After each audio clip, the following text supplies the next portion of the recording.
What's going on? It's nice to have you all back here. And I strongly disagree with Kate Mulligan's impression of me. So it is nice to have you all here. It's very nice. And I hope that's the dumbest thing you'd ever seen. It was funny. I love if he got us all together today to completely tear us apart for Monday. No, that I did yesterday on some poor unexpected putts. I listened to that back again just to hear the great RB3 laughing. It was fun. That guy can suck a ball back. Yeah. Jumping on over here today. What a fun show it is. Kate Mulligan is back with us. RB3, Ben Goddard, Brett Sheridan, and just hanging out today, not taking the burden of trying to get everybody to throw schmobots in today. That's on me. It is Jean Rocha. Nice to have you all here, ladies and gentlemen.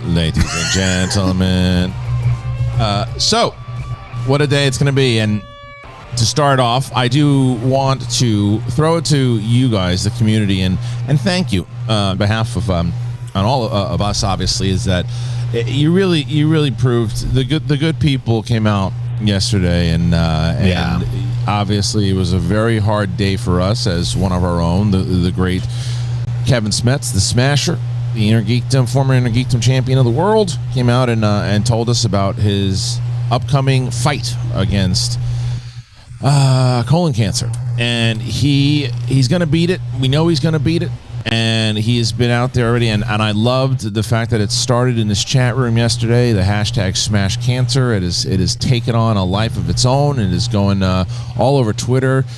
So make sure that you're doing the same. Show support to Kevin Smets and hashtag him Smash Cancer, and we'll be continuing to support him. People have been asking about potentially doing a Smash Cancer shirt that we can then donate the proceeds to cancer research, and I think that's something that we're definitely going to explore. I reached out to Skybound yesterday about it. We just have to see what the protocol is and all that stuff too, and make sure that we find the right place to donate to and anything that we can do. So we're working Kristian, on that. I want to piggyback on this because I actually I interacted with Smets yesterday because I'm crestfallen to hear this news, especially because I feel for his baby and his wife, who's they're to become a new mom is traumatic in its own, or at least that my experience was that it was pretty traumatic. So one thing I'm going to be doing, because he's very humble. He doesn't want to accept anything.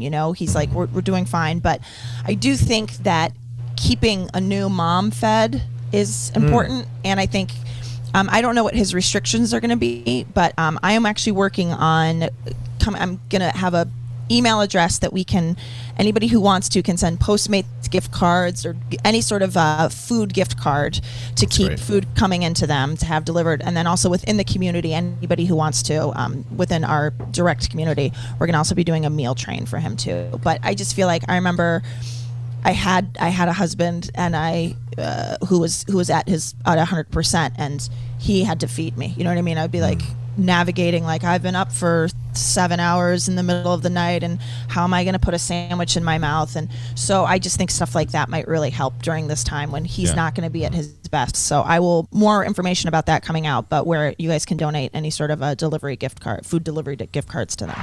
That's great. Yeah. Smart. So we'll obviously we'll keep tabs, and then we can't wait for his successful return. Absolutely. So we're looking forward to having it. So all right, he wasn't the other one. He wasn't the only one. I think we should send our heart out to Roxy as well for Peekaboo Puss having to deal with that as well on the back end of it. It's not easy. Not easy.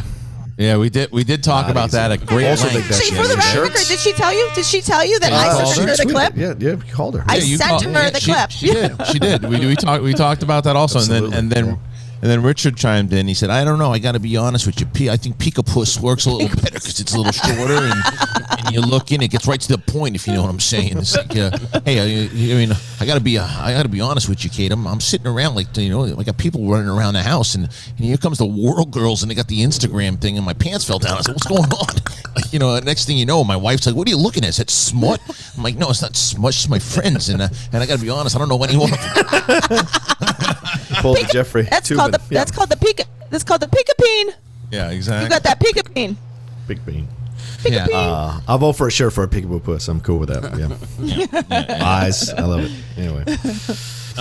Anyway, so look, we're gonna get into this too, and as always, guys, it is much appreciated, and it is the lifeblood of the show. If you're able to, streamlabs.com/the Schmodown. Obviously, super chats are cool too, but they take about 30%. If you're able to, streamlabs.com/the Schmodown. Interrupt us with the Schmobots. Say what you got to do, and let's get some shit going on here today, because we're ready to brawl. So there's one thing about Dark Horizons articles that we all know, that they love the word helm.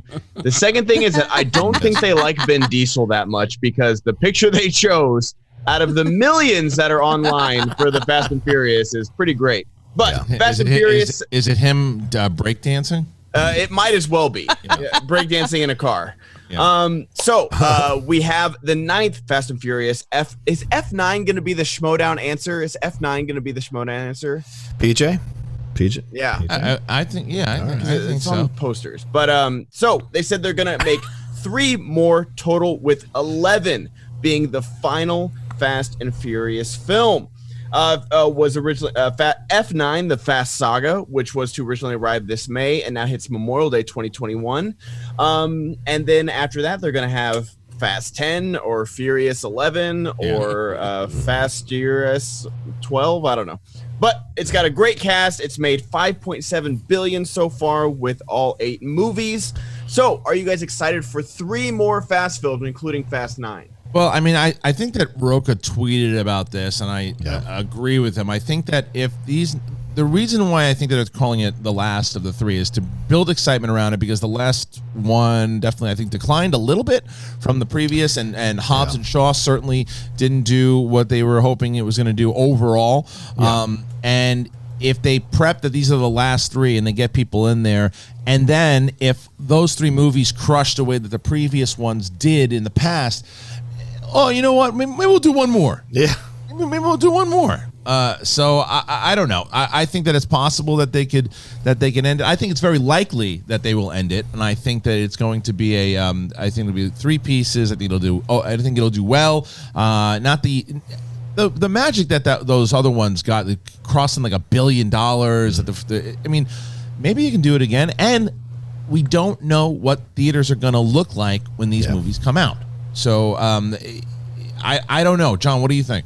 Yeah, I mean, I just think they're going to hit that wall. It's like Final Destination, right? They keep saying, we mean it this time. It's the final one. We put it in the title, even more final, and yet it still doesn't go away. So to me, I think they're going to see what happens. They'll put this out because it gets people excited, and of course, it's a way to ramp up box office too, kind of trick people going, well, these are the last 2 or these are the last 3. We got to go see them. And then, of course, they'll be like, well, maybe there's some things we need to tie up in a Fast 12. And certainly doesn't remove the fact that there might be spin-offs, with Hobbs and Shaw and other ones going down the line. But I think that I don't think the franchise has been the same since the unfortunate passing of Paul Walker. He's just so essential to balance Dom out, and no matter who they bring in, it doesn't quite hit that thing. I mean, they tried to do it with The Rock, but The Rock, apparently they have some issues for real, and then he's off with Statham, and they have great chemistry.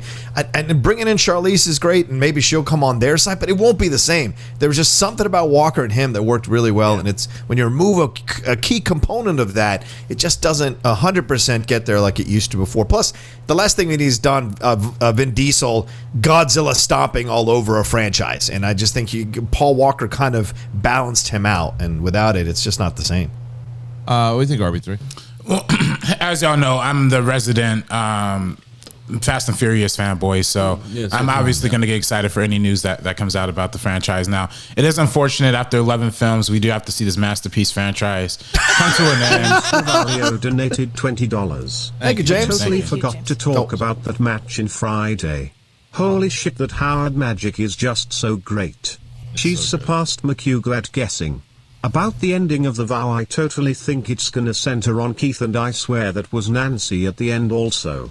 Yep. Yes. Yeah, it so was. I'm lost on the vow, but Oh, you are? Okay. Yeah. I'm lost on it. But, Finally saw it. But when it comes, we'll talk about the Stacey Howard magic is unbelievable. What she's come able on. to do. She What knew do you the mean? answer. Give me a break. I don't think she did. She knew the answer. Everybody knows. And how dare you? She was trying to show wait, it. wait, first of all, how dare you? Out of all these people that have played the game, it's like, so who directed Jurassic Park? Oh my god. I don't know. Steven Spielberg. I think it's Steven Spielberg. Yeah. If I had $1 for every time. You did By the that, way, I've never lied. It's just James Lavario would never have to donate ever again. it's just a matter of, you got to be correct. But I think she knew it. I think she just played it up a little bit. Nothing wrong with that. This is a show. There's nothing wrong with that. Either way, she did it. She did it great. Yeah, It was amazing. she did great. So we have a lot. There's a lot going on, by the way, with Schmodown. Just before we get back into Fast and the Furious, the finals between Mr. Jeff Snyder going up against the Coyote Adam Collins. That goes down. That is the finals of that tournament. Sure, and we're going to show the replay of both the Shazam and Corruption and Stacey Howard versus Gray Drake. So make sure you check that out this week. Subscribe to all that. Don't forget about one-on-one. I got Tiffany Smith on this week. Yeah. Great. Today we have Dan Murrell with All My Movies, and he's doing a new Nightmare, which is going to be great. So a lot of great stuff happening on the network, so make sure you check it out. But back to Fast 9, what are all these fucking movies? Up to Fast 11. Yeah, so go ahead, RB3. Well, they're obviously already taking the franchise to the next stage with going to space for 10. So you imagine maybe the cliffhanger for the 10 is that they're stuck in space. Maybe that's the mission for getting back for 11. Maybe they got to figure out a way to hook up a Mustang or Camaro in a certain way to rocket his way back to Earth, and maybe they'll have some certain shields or velocities, whatever kind of science fiction they come up with. I'm totally in for. This is my favorite movie franchise. I love it. I hate to see it come to an end, but all great things have to come to an end. Matthews Reed donated $20. Thank you, Yo, man. Kristian, your mic is giving feedback like crazy. Nothing Please, I can I'm do about dying it. over here. Yeah. Also, Nothing I can can do I about get it. the indignant white men and Trump debating whether or not Oh, The Last shit. Jedi is good? No. That's Matt. That's an RB3 thing. So I don't know what's going on with my mic here, RB3. So apparently, Is that? Sounds I mean, good to me. it's got. Yeah, I don't have any problems with listening to it. These are coming in clear to me. I don't know what's going on. So Somehow you know what? that I'll is the check- most toxic thing Trump can talk about. Yeah, exactly. I was a big fan of Ryan Johnson. Yeah. I thought Luke was great. I thought it was great. That's how I would have done it. These liberals, they want big lightsaber battles, but, clearly he's a MAGA guy. He's so much smarter than everybody else. He just showed up as an apparition, and then poof. See you later, guy. See you around, kid. That's how you do it. That's what I'm going to say to Joe Biden on November 3rd. See you around, kid. See you around, kid, because he's younger than me, yeah. I gotta tell you, Trump, you got my vote off of that speech.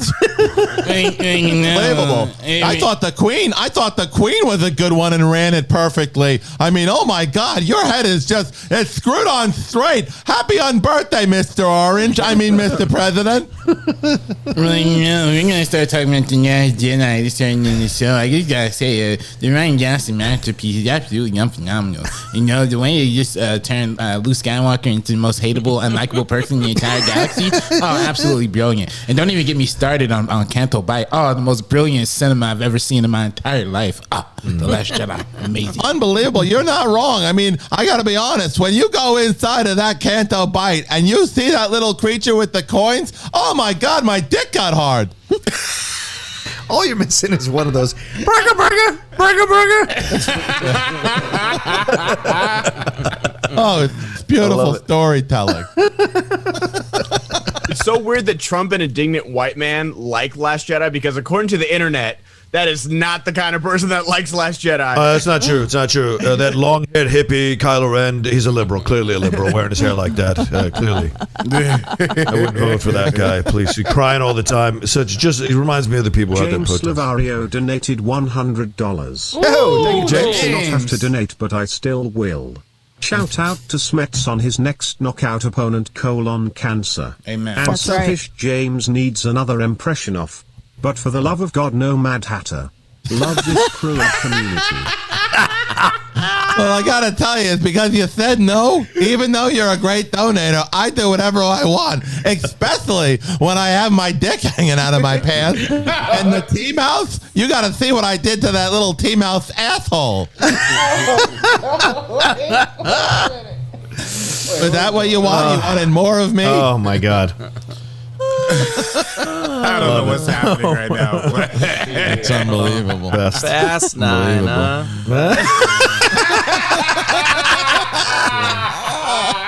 Is that what we're gonna call it? I'm looking forward to the 11th film.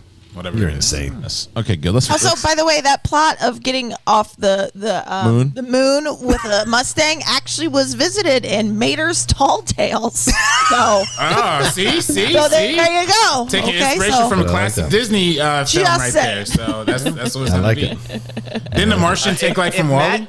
I was gonna say if Matt Damon cameos in Fast 11 to Yeah. get Vin Diesel back home, if all of the Oscars. fat people from Wall-E, Or what if they all like held hands and the car shuffled them back, or they got on, it was like a big float and they just like rode the fat people have the helmets on, they got the helmets on so they're able to breathe, and they're just laying on top, the car's just laying on top of them, floating. No, There it is.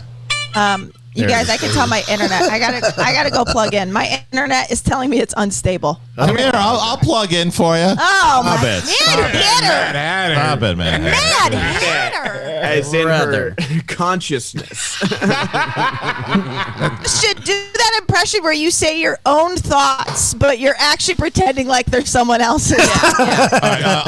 Absolutely. Hey, Goddard, you're fired. Get out of here. Oh, okay. Have fun reading all the Streamlabs and Rocha, you know, you're good for nothing. I wish you'd just host so I didn't have to do the show with you. What's the squeaky? And RB3, you got the best laugh in the business. Well, that's not very mean. Oh, thank you. Well, yeah, it can be mean. Oh, thank you. That's right. And shut up, Brett. You talk too much. I know. Here's the thing. Today, I know I'm especially quiet. I just can't decide if I remember if I wore this shirt yesterday. Oh, dude, you want to Hung hear up about on that? Brett, I'll give you one. So this morning I'm making some turkey bacon for the kids, right? I open up a new packet, I throw it down there. I'm making some bacon, if you will. Oh, make it bacon. Yeah, turkey bacon. And then I'm like, I'm gonna make myself a bacon, egg, and no cheese, just bacon, egg sandwich, right? So I throw the toast in there, and I look around, the fucking bacon's gone, gone. And I'm like, where's the bacon? I'm like, not like cooked bacon, like it was uncooked bacon. I'm like, where is it? So I go, did I put it back in the plastic bag? I put it back in the fridge. So I look at the top level where I normally put it. I'm like, where the fuck is it? I check in between like the crevices of certain things. I can't find it. I look in the freezer. I'm like, did I throw it in the fucking trash? Where did I put it? I look in the trash. I start checking for animal droppings to see if a cat. I'm walking around looking. I'm like, what is happening? I'm saying I'm losing my mind. Like, where is it? And I'm looking for this bacon for like 15 minutes, right? So finally, my wife wakes up and I go, honey, I'm losing my mind.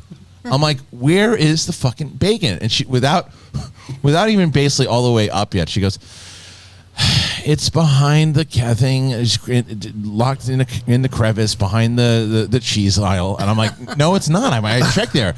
She's like, check again. So I remove all the fucking everything. I'm like Tim Allen in Tool Time. I'm moving,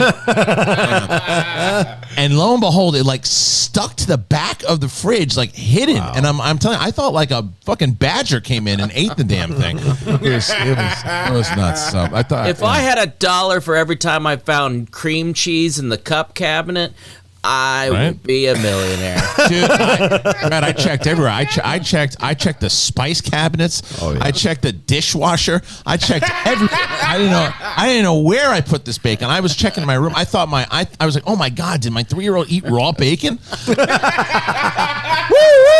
Yeah, I'm looking. I'm like looking as if she looked like, because she's listening to Halloween music. I'm like, oh shit, she turned into a zombie in the middle of it, starts chowing down on bacon, and I'm just everywhere. And I say to my 8-year-old, I'm like, where is the bacon? She's like, how do I know? I'm like, that's fair. Yeah. Couldn't find the Good point, bacon. honey. Anyway, That is hilarious. all right, let's move on over to the next fascinating story that we'll talk about for 5 minutes. Yeah.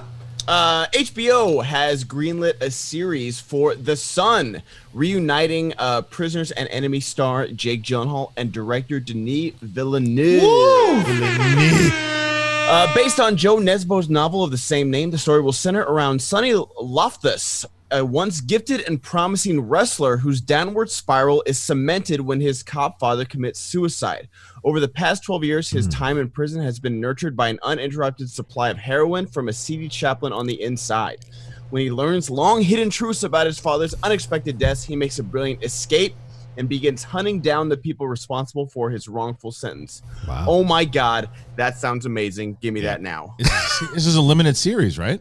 It looks like it, because great. I don't think Denis would go do like No. No, he shouldn't. He shouldn't. But this is, but I, like I said, this is to me the brand new way.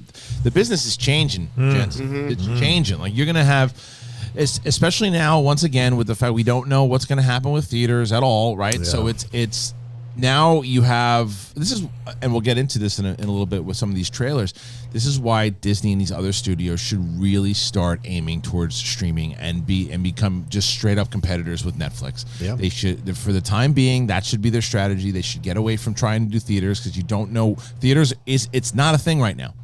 Will it ever be a thing again? Probably, but it's not a thing right now. So you have to redirect the business, and by doing series like this, and by putting together because if you put a movie out like this with Gyllenhaal and Villeneuve, you'll get people like us and our fan base that'll be licking their chops for this movie, right?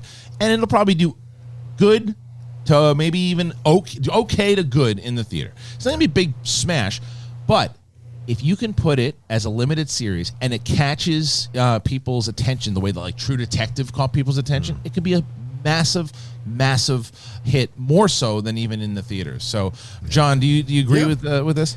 Yeah, I mean, that investor for Disney, the one who wrote that letter to Bob Chapek, was saying the same thing. Like I see the possibility. I know RB3 was upset about this on Monday, but this guy very much sees the possibility and the future being streaming, and that theaters are only going to be reserved for the bigger stuff, and we just got to start moving towards that direction. And the thing is, once you train the audience to start moving towards streaming, then you can start to quantify these things, start to figure out how to turn it into a business model that makes a lot of money for you and replace the money that you've been spending on these other films, and maybe even start cutting salaries to these actors, cutting salaries to the directors, cutting salaries to the producers, and you start adjusting the business model to make you money in a certain way, and then everyone starts to adjust about what can and can't be made in this business. So I think that's the smart way to go about it. That's why I start disagreeing with you, John. Why? Some of these salaries are out of control. I know, RB3, hold that. Come hold on that, now. RB3, hold that thought for a second, because Kate didn't get the memo yesterday, so I'm not going to stop eating on the fucking show. No. What, you want to be like Mr. Ed, chewing and chomping into the fucking? Come on. You know, when you eat your oatmeal, Kate, you go to the side. Very slyly. That's right. Well, listen. What Is that a chicken? that? Is that a chicken? It's awful. Is that an terrible. apple core? It's just like Love it. That is atrosh. That is atrosh. Totes atrocious. What is It's it? Is that atrocious. peanut butter? Peanut butter and banana. Yeah, it's a good time. Come on, It's a you good time. Nothing makes you intelligible like peanut butter. It just shows the lack of disrespect. The lack of disrespect or the lack of... Yeah, And I'll tell you what. I do. I have a lack of disrespect for my body. No. It's a lack of disrespect to the audience. Oh, to lack of yourself. respect is what you're saying. It's a lack of disrespect. That's right. Whatever. I don't give a shit. Respect to yourself, to the audience, Okay. The American people. to the American to the Russians, Oh, no, not the Russians. to Kristian, the do you know what I have to say to that? to the Navi. $20. Oh, thank you, David Question Sanchez. just wanted to send some love. I appreciate the hell out of all you. From one of your silent supporters. Thank you, David. Thank you, you David. very There's a lot of Shit. y'all out there. A lot of y'all. David Sanchez, we appreciate your money. We To appreciate it. David, to Alan Smithy, to Zeno Hour, Yeah. to Haskell 420, to everyone. You dumb son of a... Oh man, wait, hold on. I gotta get the Wait, what'd they say? And CNN, you dumb bastards. This is SEN. No, enough already with these exorbitant salaries. You know it's true, RB. Nobody should be getting $60 million a movie. It's ridiculous. But also, Rocha. So You're just saying lines. Yeah, sorry. I know, but here's the trick. When you are an actor, you don't get to work your whole life because You're right. At some point, so when you are doing the work, you need to make a lot. So here's the problem: when things don't get theatrical release, there's not residuals that are coming in the same way that they would. There's no box office bonuses. Right. And stuff. So I think they're going to have to, if anything, if movies are just going to be streaming, they're either going to have to renegotiate what residuals are on a streaming service, or they're going to have to get a bigger salary up front. I don't think cutting a salary is going to I think you're absolutely right. I think that's why the Eddie Murphy Coming to America, that $125 million deal is not just for the movie. It's also to pay Eddie and pay some of the name stars above the line. Right. That's part of the negotiation. So I think you're absolutely right. But do we know that? I mean, there's no way to actually know that. No, but we will find out, I'm sure, eventually, RB. I'm assuming so, because there's no way Eddie is like, yeah, go ahead, sell my movie. I'm not going to make a dime off it. Screw that. Eddie would be right up front and be like, no, you take care of my shit. Shit's got to change. Deals have to change. Deals have to change. And listen, I don't, what the Wall Street dude is saying, what you guys are saying, I think in this case are different, right?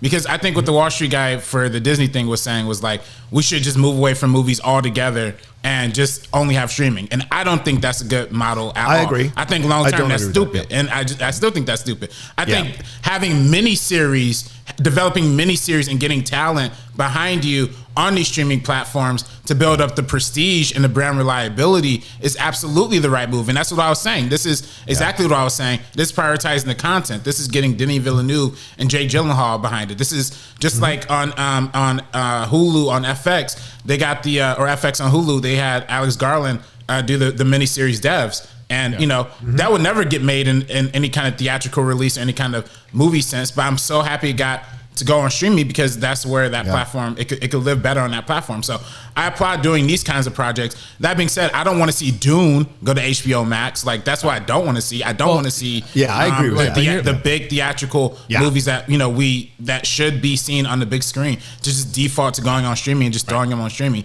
That's what shouldn't happen. True. Right, but I also there's two sides to that in my opinion. I think that the first part of it is that that movie clearly was not intended to be a streaming movie. It was intended to be a big theater experience, as was Tenet and everything else too. That's what it was intended to be. However, nobody intended for COVID to happen. Nobody intended for the way that the world is right now. So people have to shift.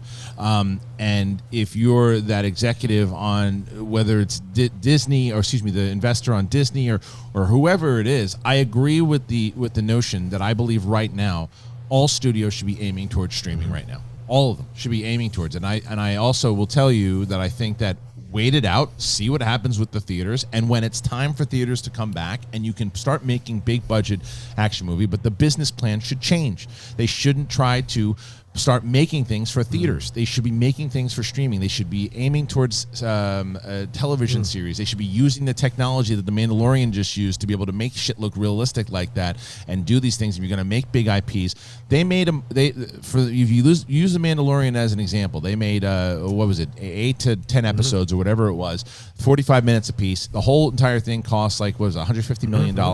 That is and that's like an 8 to 9 hour movie or something, right?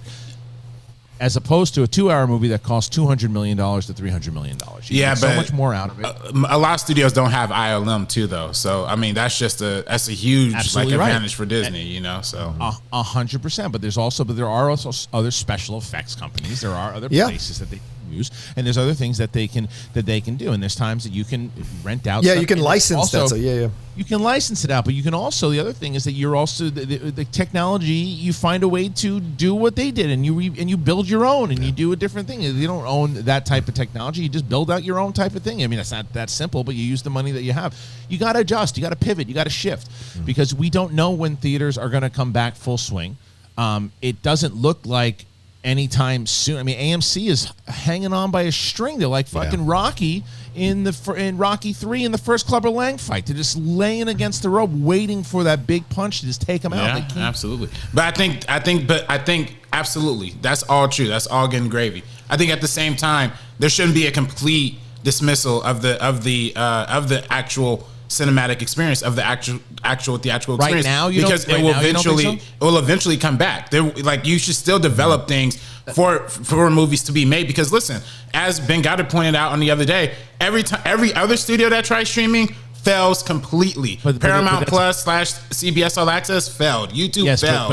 Everything falls out to the wayside. Yes, but those things failed for a lot of different reasons. But one of the reasons also is that they failed in a different time. I'm sorry, if so, you and I are sitting in a room together and we're trying to come up with a plan to release stuff, right? And so you're telling me right now you would still make movies right now today that would come out if we're going to start going into production in 2 months from now. You would make movies for a movie theater right now? That's what I'm saying. But as opposed to, I think again, when we're talking about what the Wall Street guy was talking about the other day, and there's a lot of situations here. This dude 323 donated $20.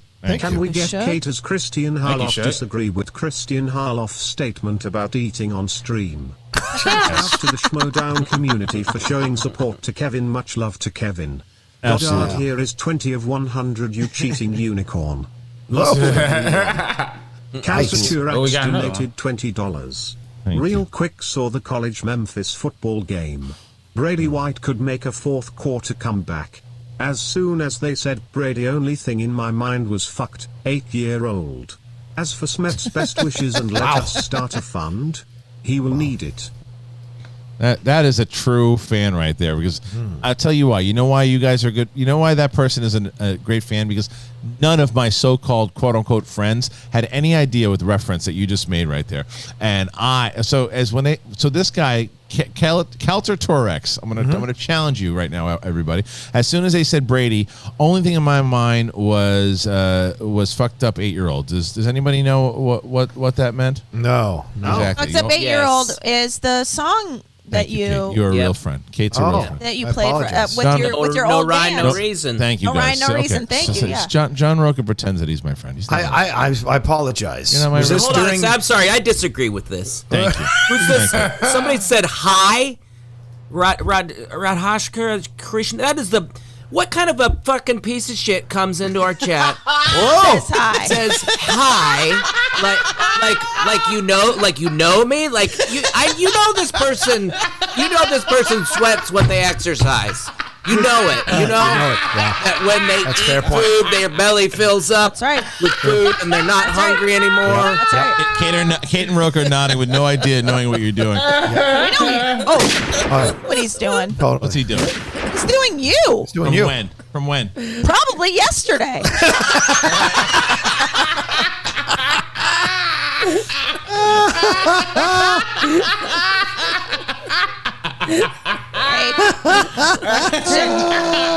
Kristian can't bite me. Yeah, eat the peanut butter.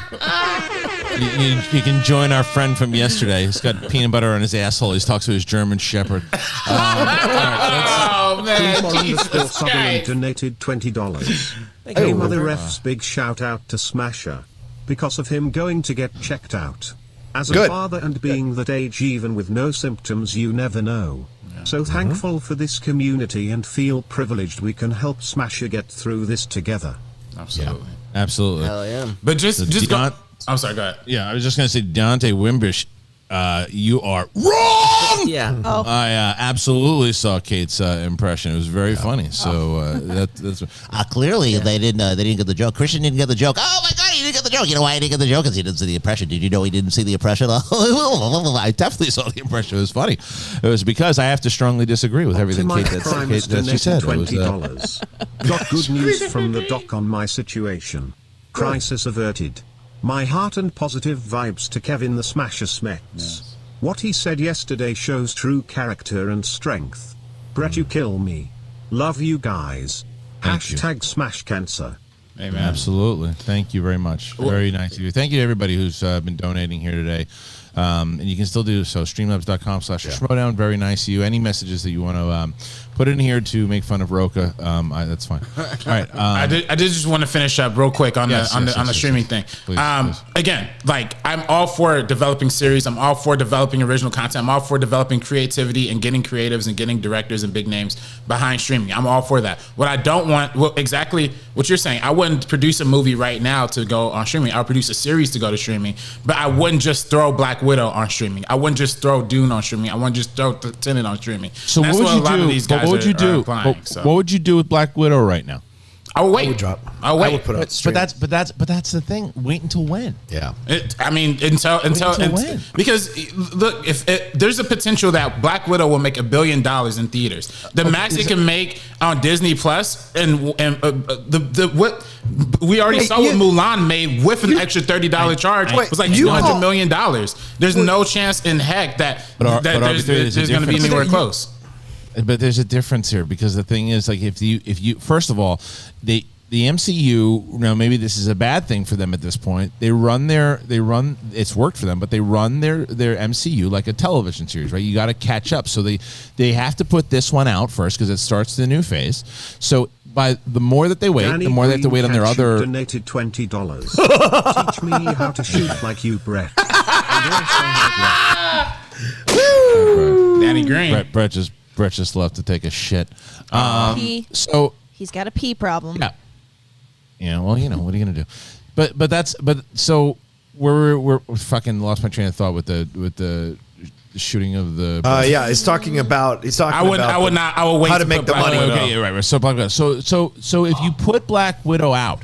If you put it out now, look, you're not wrong. The movie was not intended to be a streaming thing. So you're going to, the goal would be to try to get as many subscribers to sign up because it is on Disney Plus. That's where you try to get your money, because then the idea is then the money that you make, you slim down your budgets on future MCU movies and put them on Disney Plus the way that Netflix does until theaters start coming back. Because the last thing you want to do is keep holding out and go, well, we'll release it. We're going to release it in April. Well, theaters aren't ready in April. AMC's toast. We don't have a distributor to really put it out there yet, or we can't get into theaters, or people aren't ready to come back to theaters yet. All right, let's do it in June. Well, you can't do June. Maybe it's August of next year. And by that point, everything is pushed back again and again and again. When you have this hook that can get so many people in to subscribe, so many people, I think that putting Black Widow out right now, I don't disagree with you that by making $200 million movies in the future and putting them on Disney Plus, that's a mistake. You can't come back from that if you keep doing it that way. However, if you scale it down and start doing movies and keep doing series, making movies get more subscribers, you're going to do the same thing that Netflix is doing, and you're going to be able to keep up with Netflix because Netflix. I just think it's a very short term. I think it's a very short term way to make money, and I think long term. Really? Again, I think we saw the exact thing happen in the '90s when they made cheaper, straight to home video movies directly for VHS and took attention away from the movies, killed their business, and took Bob Iger to come in and fix it because they had to prioritize making movies and making good content. But they were making shit. Yeah, they're making crap. And if you're gonna make smaller budget $50 million Marvel movies with terrible VFX and like barely anything for Disney Plus, it's gonna be garbage. It's gonna be the same thing as Lion King 1.5. We're gonna see those situations happen continuously again and again. It's gonna tarnish the Disney brand, tarnish the Marvel brand. Let me put it, the market will readjust though, RB, and what you're talking about is like, people are but no one's going to charge the prices they charge now for their equipment and their stuff. If no one's going to pay it, you're going to go out of business. So you're going to have to adjust what you charge as well to fit the budgets of. So I don't think they're going to make $50 million Marvel movies with bad CG, because the people who do the CG are going to adjust their prices down to be able to work. And themselves. Everybody's going to get screwed, and it's bad for everybody. Bad for everybody. But Barbie, this is bad for the creatives. This is not bad for the consumers. But remember, this isn't like Steven Seagal and DMX making movies and putting them out. This is you want some cookies? Yeah. Right. These are big star-studded driven things with high quality, and I think that even again using The Mandalorian as an example, like it it looks pretty damn good. What's the Marvel series? I'm sure they're going to look pretty good. Also, I just think that if the money that they have and they start directing it to try to get in people $10 or whatever, and they look, if they start doing that, they can up their subscription, and people will bitch at first and go, "Oh, it used to be $8." Yeah, now it's $13. But look at all the shit you're getting now. Yeah. I think that they're going to change it. I think that they should change it. I think that they can go up against Netflix because right now you don't have an idea of when theaters are going to come back. And I think that you have the money to be able to go after Netflix. You go after Netflix. You have the IP to be able to go after Netflix, and you become a competitor with Netflix, and you get away from the theater business for now until theaters come back. Because theaters ain't back right now, and we don't know when they're going to be back. Yeah, but again, I think they should still make movies a priority. Still make filmmaking a priority. And that's the thing is that like I don't know, I put aside Mandalorian and the Marvel shows because that was like pre-COVID production and budget and ideas because like the stuff we've gotten from Disney Plus, like the movies haven't been great. Like I can't even think of that terrible one that came out earlier this year with the little kid and like the butler or whatever. Artemis Fowl? Yeah, Artemis Fowl. That was made for theaters though. But I mean like you, and same with like Netflix, like the made for Netflix movies. I mean, now, Trial of Chicago 7 would have been the Irishman, where it would have had a limited theatrical run to get Oscar contention. Yeah. So I put that in a different category. But like Old Guard and Extraction, they're like fun popcorn, and with that Project Power, like they're watchable, but they're not high quality movies. Yeah. And so you wonder like what kind of quality you're going to get if Disney knows it's straight to streaming. I don't think they're going to put the same time and effort. Like Soul is like, I don't count that as a Disney Plus movie because that was obviously going to go to theaters until this all happened. You think they're not going to put the same amount of effort and lure these talents to come and do their stuff with the money they're paying them? I mean, Netflix is doing it. Netflix spent, $17 billion so far this year on luring these people in. I'll be damned if Disney doesn't have $17 billion lying around. I'm not saying they don't have the money, but how many people did they just lay off from their theme parks? What's your argument, though? RB, are you arguing all different sides of this thing? And the thing is, it's a business. This is not a humanist thing. No, of We're course, not here it's to not, stroke hairs and make people feel absolutely. And it's a business. The right business move long term is to absolutely focus on streaming, absolutely make original content for streaming, but also still plan for when theaters come back and still have a theatrical plan and still have good properties. Man. They will come back. It will come back. And there's a prestige. And like I said, there's a prestige to theaters. There's a prestige to marketing. So to jump into that, it's funny because I agree with part of what RB3 is saying. I agree with part of what Rocha is saying. I agree with RB3 that I do think theaters will come back. I just don't think they're coming back anytime soon.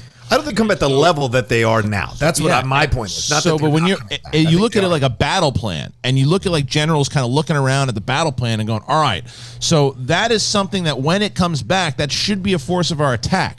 But at the moment, it's not coming back, and we don't know how it's going to come back. So let's leave it alone from now. Don't make any movies that are coming out in the theater right now because we don't know if it's going to come back. So say they start making another movie with a big ass budget, and theaters still aren't back. So they get another, and let's say they stick with what you say, RB3, and they don't put Black Widow out, and then they make another movie for the theater that doesn't come out. Now they got Black Widow and another movie that they're sitting around in the can. So it's like, let's just start making movies. I disagree. There you go, Kate. I disagree. I don't agree at all with. It's honest to God, this is the dumbest conversation I've ever heard in my whole life. I don't want to make it. Why? What do you think? Honest to God, this is the dumbest conversation I've ever heard. I just want to say, this is. Saucer donated $20. We having taken over Shmeebot. Real pizza. Tremble at might of real pizza. Wait, Ben. They say I need credit card. By the way, while we have you, is there something you want to say to friends? No, Ben, you cannot call for help. Oh, never mind that. Hi, Ben. But what Ben was saying though beforehand about how Dick_Pants donated $50. I watched the first episode of Indy Oxenberg's show yesterday, and it is worth the watch. Really? It's the main focus, but they have other former members telling their stories too. Okay. Kate, you will like it too. Okay. I don't care about rich girls getting caught up in cause. Give a shit. Show me India real got out? people. We know India. Yeah, got India out? got out. Yeah, India Okay. got What the out. hell that is? Vow? The Vow, yeah. The Stars took basically one of the main people and then moved. But them I into just- the so- series. so They spun off a documentary anyway. Yeah. But RB3, first of all, the reason why there were so many layoffs, because we should also, even though Rocha says they have billions of dollars laying around, they lost billions of dollars during this. Their parks are shut down. Their big movies aren't making money. They lost so much money. So one of the reasons that they should try to get more subscribers on what they're trying to do. So they definitely are laying people off because they're losing tons of cash For now, right? And for what Goddard's saying is that, you know, because you look at things that happen in the past with these certain movies that they put the lower budgets and you don't get the same kind of quality that you will. Same thing that happened with Disney too, with VHS. But yes, absolutely. But that was during a time Michael Eisner's strategy was just trying to make movies for nothing, right? And just and putting in, instead of getting Robin Williams, you get Homer Simpson to do the voice of the genie, and just like and lowering your costs of but hurting the product and the quality of it. We're in a different time because of what streaming has put before it. I mean, Julia Roberts wasn't doing streaming TV or streaming at all 5, 10, 15 years ago, or in the VHS era. Obi-Wan donated $20. I live in suburban South Georgia and used to frequent theaters for all the great comic and Star Wars movies. I could care less if theaters come back anytime soon. Just give the movies and I'll pay the upcharge so that while home's still entertained. That's one of the things that you also have to look at, because RB3 is a purist and as someone who is a filmmaker, I don't disagree with you that you should be want theaters to come back. The experience of watching movies in a theater, it's something that it's our form of like old school. It's what theater was back in the fucking 1800s. You know, that's what movies are for us. And having that being taken away is like a part of our society being taken away. And it is sad. It is tragic. It is shit of what has happened. But like there is that other side of it of when you start, if you get a streaming service as a family and you start now getting these movies that you weren't able to get beforehand because you weren't going out of the theater, you got kids, you have all these different things, you're going to watch movies that you wouldn't have gone out to the theater to watch because it's on your streaming platform. If there's some movie that, and that's what I love about streaming. That's what I'm the biggest. If you know me, if you follow me for any time, I'm the biggest advocate for streaming because it gives more access, and I appreciate that, and I love that. And I'm an advocate for a shorter window, like John says, for a 17-day window from theatrical to streaming, and I'm a fan of all of that. What I'm saying is, yes, absolutely. Focus on streaming. Yes, absolutely. Give us those great original content. Give us all of that great, directors and filmmakers and writers and actors, and give us that great streaming content. Also, still give it to us. Still plan down the line to give it to us on the big screen, because you guys are saying that theaters are dead. They're not completely dead just yet. Right now. It's close, but they will eventually come back. In 2 or 3 years, things will come back. Box office comes and goes. It dips and it goes high and it goes low. So we'll see. We'll see changes, but we'll see changes for sure, and we'll see realignments of people's and audiences' expectations. But I still think there's still room for making a lot of money in theaters. I think theaters will come back. I think Regal and AMC are toast. I think that multiplexes. I think there'll be other. Yeah, I just think that there would be other. I think that RB3 is right that the theater experience will never go away. Right. I think what will happen is that someone, whether I'm just throw the name out, like a Mark Cuban or someone will put in billions of dollars to open up a new chain of theater, because the craving and the want to get back into theaters will be there. It will be there, and RB3 is right that you're going to want to see these big movies. I think we're 2 to 3 years away from that.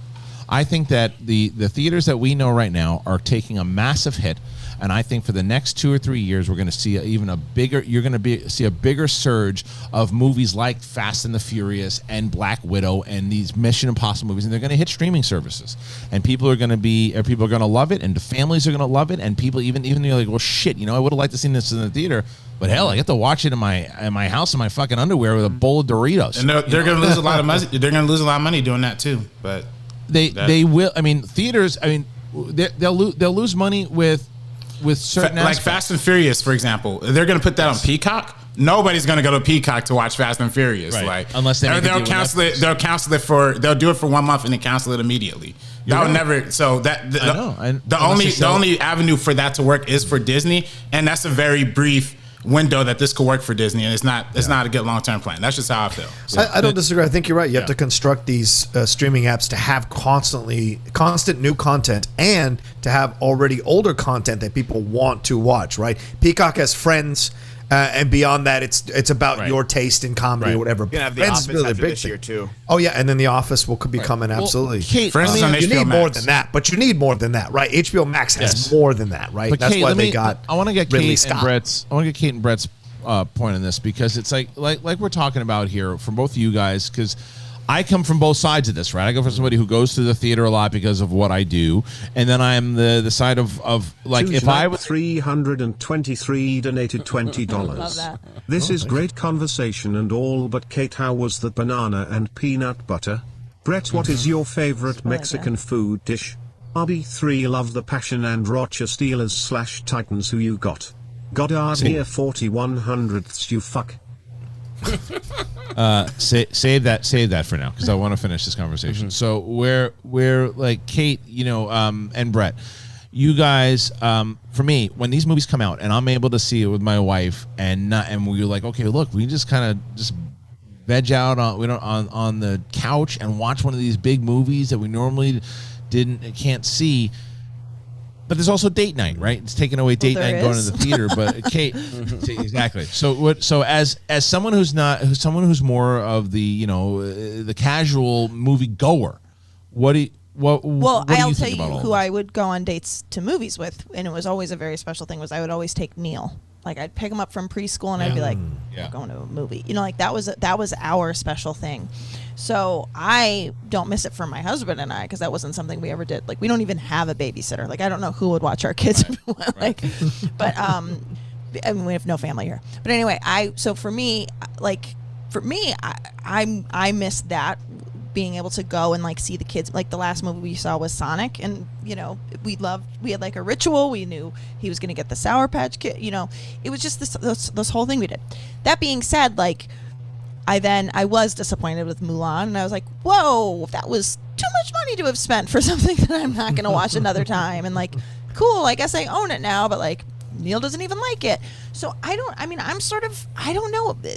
The jury's out on this one for me, because I understand, like, listen, everybody has to pivot, right? Everybody has to figure out how to make money during this time. Simon Love donated $22. Thank you, Simon Rebellions Love. are not built on hope, as Rogue One suggested. Rebellions are built on Kate with a little help from Brett.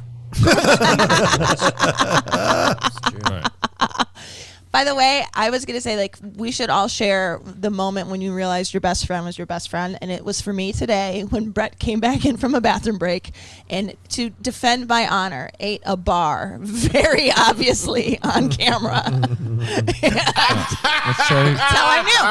That's how I knew. But That's my best friend. But he muted, so he didn't 100% go. I don't like it when everybody's fighting. It makes me scared, and I need to eat something. I don't think we're fighting. No, we're just having a strong, passionate discussion. No, 100%. You just Like, for RB3 and I, it's like a Monday. Yeah, no, literally, it's a Monday show. I love all of your passion, both of you, and all three of you, and all four of you, or whoever was having a passionate conversation. We'd already stopped going to the theater. I have 15 AMC movie tickets that we get free every time we recommend the Denis.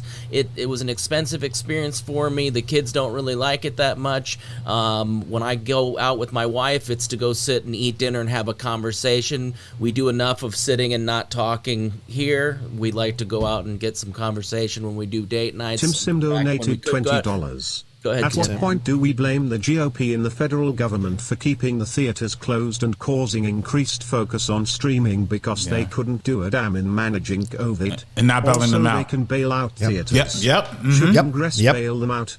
Yes, That's what I was getting to. Yep. If they got billions of dollars for the military-industrial complex, they could shave off a couple of $100 million for these theaters. But as a former military guy, I 1,000% agree with you, RB. It's ridiculous to see how much they spend on this stuff, and it's all for votes. It's for nothing else but votes.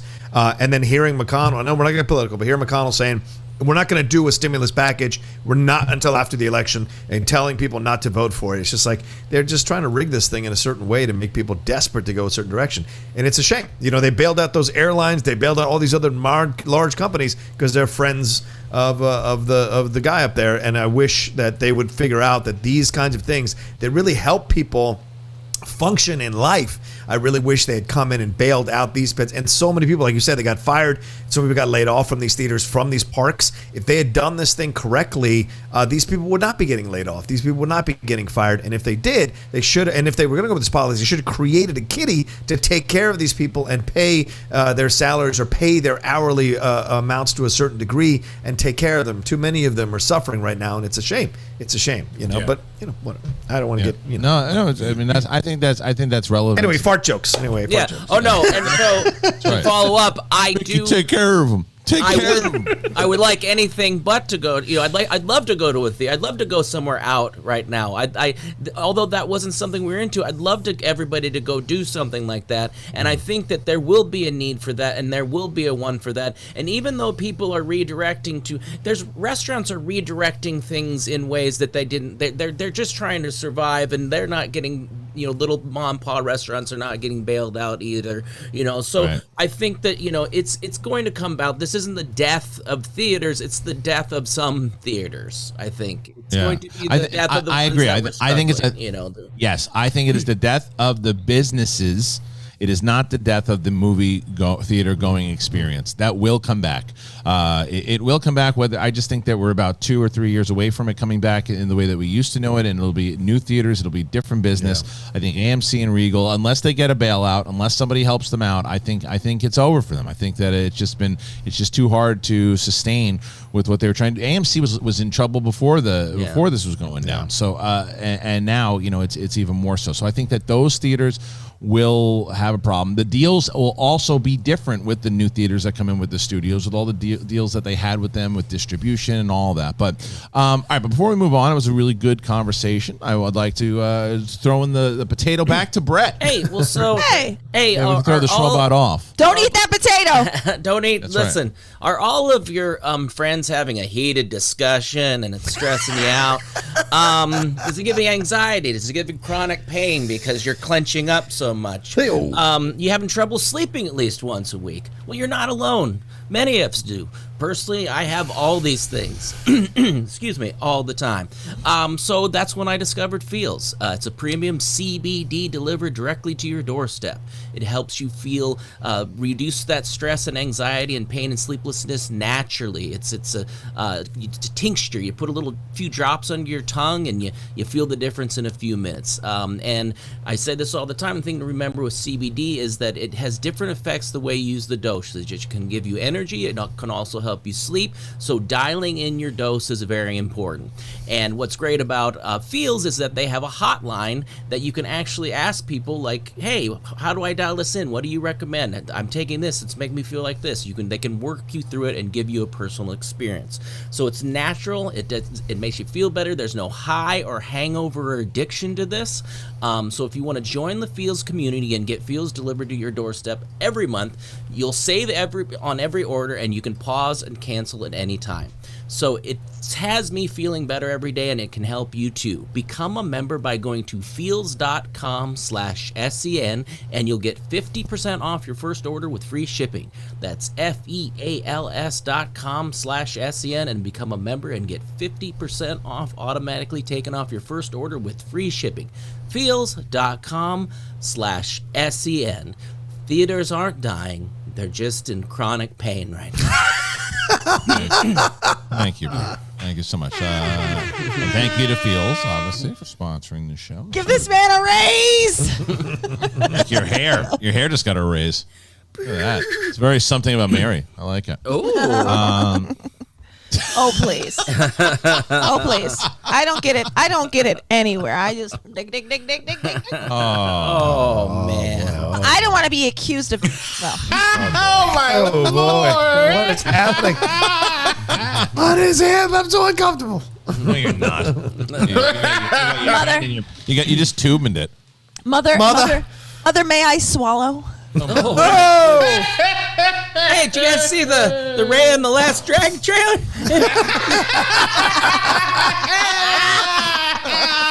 Cartoon, animated. Well, this goes back. This is going to go back to our same exact conversation that we were just having. So buckle up, Buttercup. This is same shit, right? RB3. Because look, if you got this movie, that's coming out. I remember us seeing this at D23 when this came out.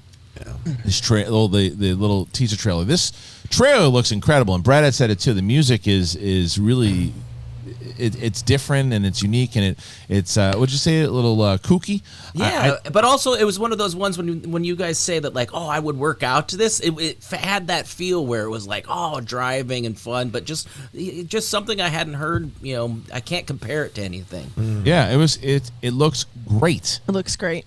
Now, the question once again: does this movie get moved to Disney Plus? Well, see, I think animated movies, are particularly good for streaming. Like I think having animated movies, especially animated movies that feature around people of color, I think is actually, for me, I'm pro that. Like I think for Soul and for like Rava and The Last Dragon, I think having those be more accessible to more audiences, not waiting for those to have like a theatrical release, I think is actually a good thing. I think having families and luring in families using animated films and giving access to all the kids around the world to that, I think is good. So I'm very pro putting stuff animated, even if it is Soul or whether it is something Oscar worthy. It does suck to not see it in theaters, but I like it. It does. This is another movie though that was made. It's one of those bigger budget kind of animated films, but I think that this is once again locking in Disney Plus. As I said, I would love to see the numbers, but if I was to guess, their hardcore subscriber base that is not going anywhere are families. And if you give more families more opportunity to see movies like this and exclusive content like this, and don't do the Mulan thing of the $30, it's like there was no chance. No offense, Kate. There was no chance I was going to get that thing for $30. I'm like, I have it. I'll wait. I'm not offended. I offended myself by buying it. Yeah, like I'll wait. It was a waste and silly Joey to do. Donated $100. Oh, thank you, Jerry. Balls. What is up, SEN crew? Can't listen live since in different time zone now. But him got caught up for the week goodness #smash cancer. Update Yes. haven't shot my shot but working on it. How Good for about a you. Harloff motivation speech? No? Balls.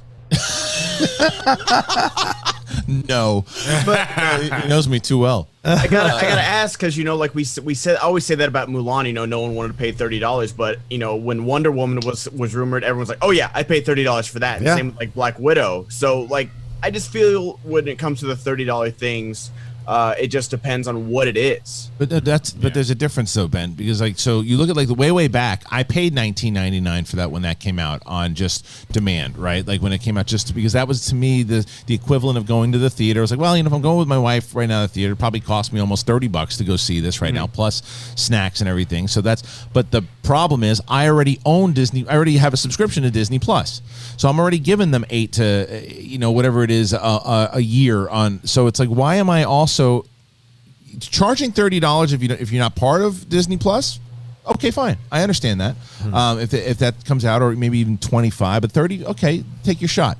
I am already a subscriber, so if I'm already a subscriber, and I should be getting this. That's why I think that they made the wrong shot by doing that. I don't disagree with you that some movies are going to get, when you put them out for $30, they're going to have a better opportunity. But I think that if you did something along the lines of, let's say for Soul and for this movie, Raya and the Last Dragon, if you're Disney Plus, you get it. If not, you got to pay $20 on Amazon, or you got to pay $20 somewhere else, because then you say, well, shit, I'll go sign up for Disney Plus and I'll just be a subscriber.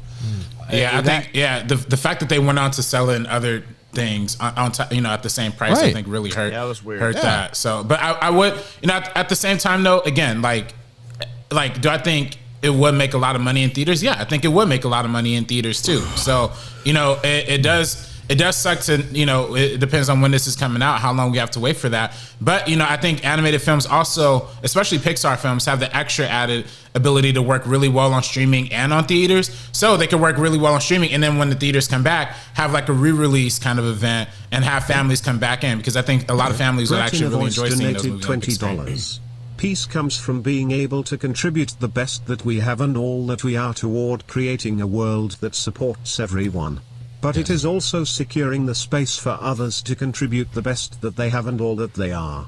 Also balls. Yes. That was breast in her voice, indeed. Well, Chuck Castle actually makes a good point also. He said they also announced when it was coming out that it would be free in December. So the subscribers felt they could wait. And then reviews also had Chuck at a hard no, but it's like, so I wouldn't do that. Even if they put Black Widow on Disney Plus and they're like, yeah, but $20 premium. I'm like, no, if I'm a Disney Plus subscriber, give me the motherfucker.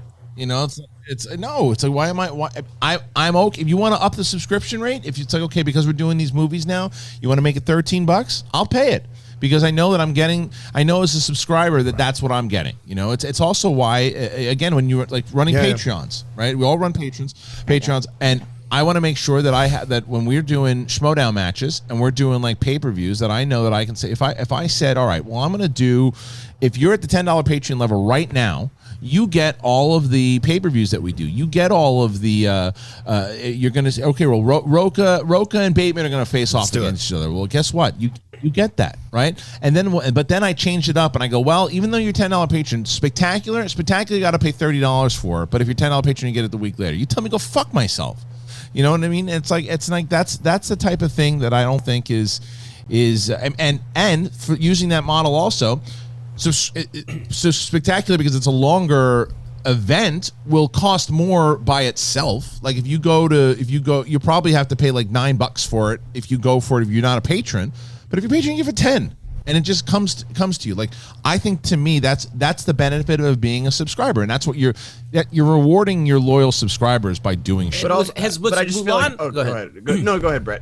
I was just gonna say, was Mulan the only one that came out at the $30 price point? Yes. Wasn't everything else in the $20 range? Like they went that much higher than everything else, and kind of I think they blew it with that. Well, because it goes back to RB3's earlier point that this movie was made for like $200 million or whatever it was, and they were trying to there was no way that they were going to just make their money back on getting new subscribers. It just wasn't. It wasn't made for streaming. It was made for the theaters. But I think they made a crucial error by not. You should have put it on all other platforms for like $20-$25 and then give it to subscribers. I think you would have seen so many new subscribers that would have stuck with you had you done that. But you see, like that, like Netflix, one of the articles is, how Cobra Kai is doing, 80 million views and stuff like that. But they're also billions of dollars in debt. So like they're producing all these things, but no one knows how Netflix's products make money, because like there's always the quarterly reports of like, oh, Netflix owes $17 billion. Like they are in debt of $17 billion. So you could give me the numbers of Old Guard 78 million views and Enola Holmes 76. They're in debt. They're in debt to China. China wants to control everything. I keep telling you. That's why I have a bank account there, because China wants to control everything, and I want to go to movies. But also like just ripping movies. Like it's so easy to pirate films now, and because of especially if they're on streaming. Mm-hmm. I can, and even just like everyone shares like Netflix passwords and stuff like that. So good one. It's tougher to make money on stream.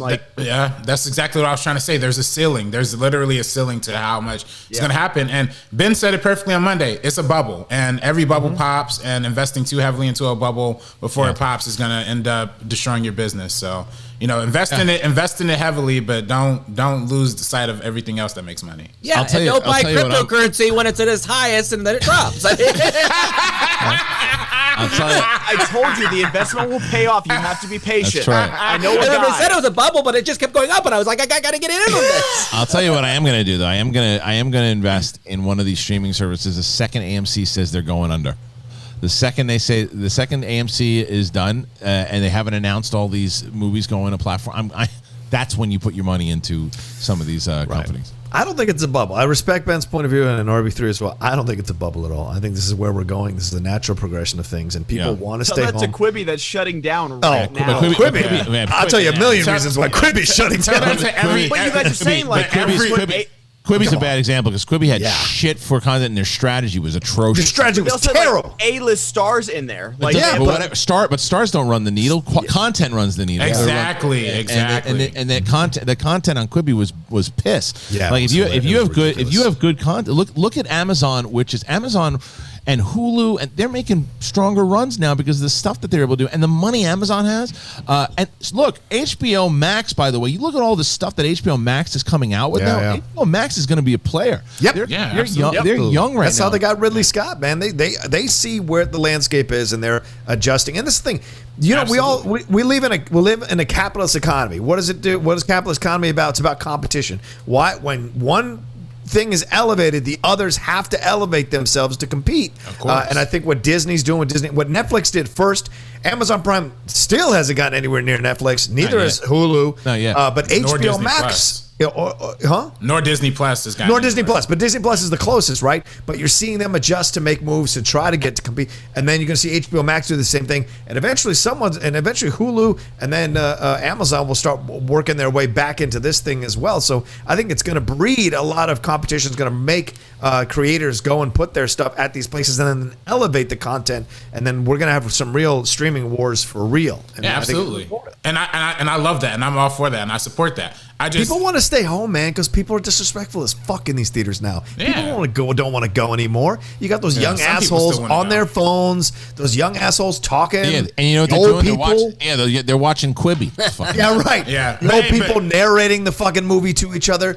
People opening bags of candy at the emotional moments. Nobody wants to give a shit. They want to stay home and watch this stuff in the comfort of their homes. Listen. As for every Disney Plus. And every Netflix and every HBO Max that we talk about, I could think of 2 or 3 others, 2 or 3 Quibis or CBS All Accesses or BT Pluses or literally anything else that just has fallen apart over the last few months. Because of bad rollout content.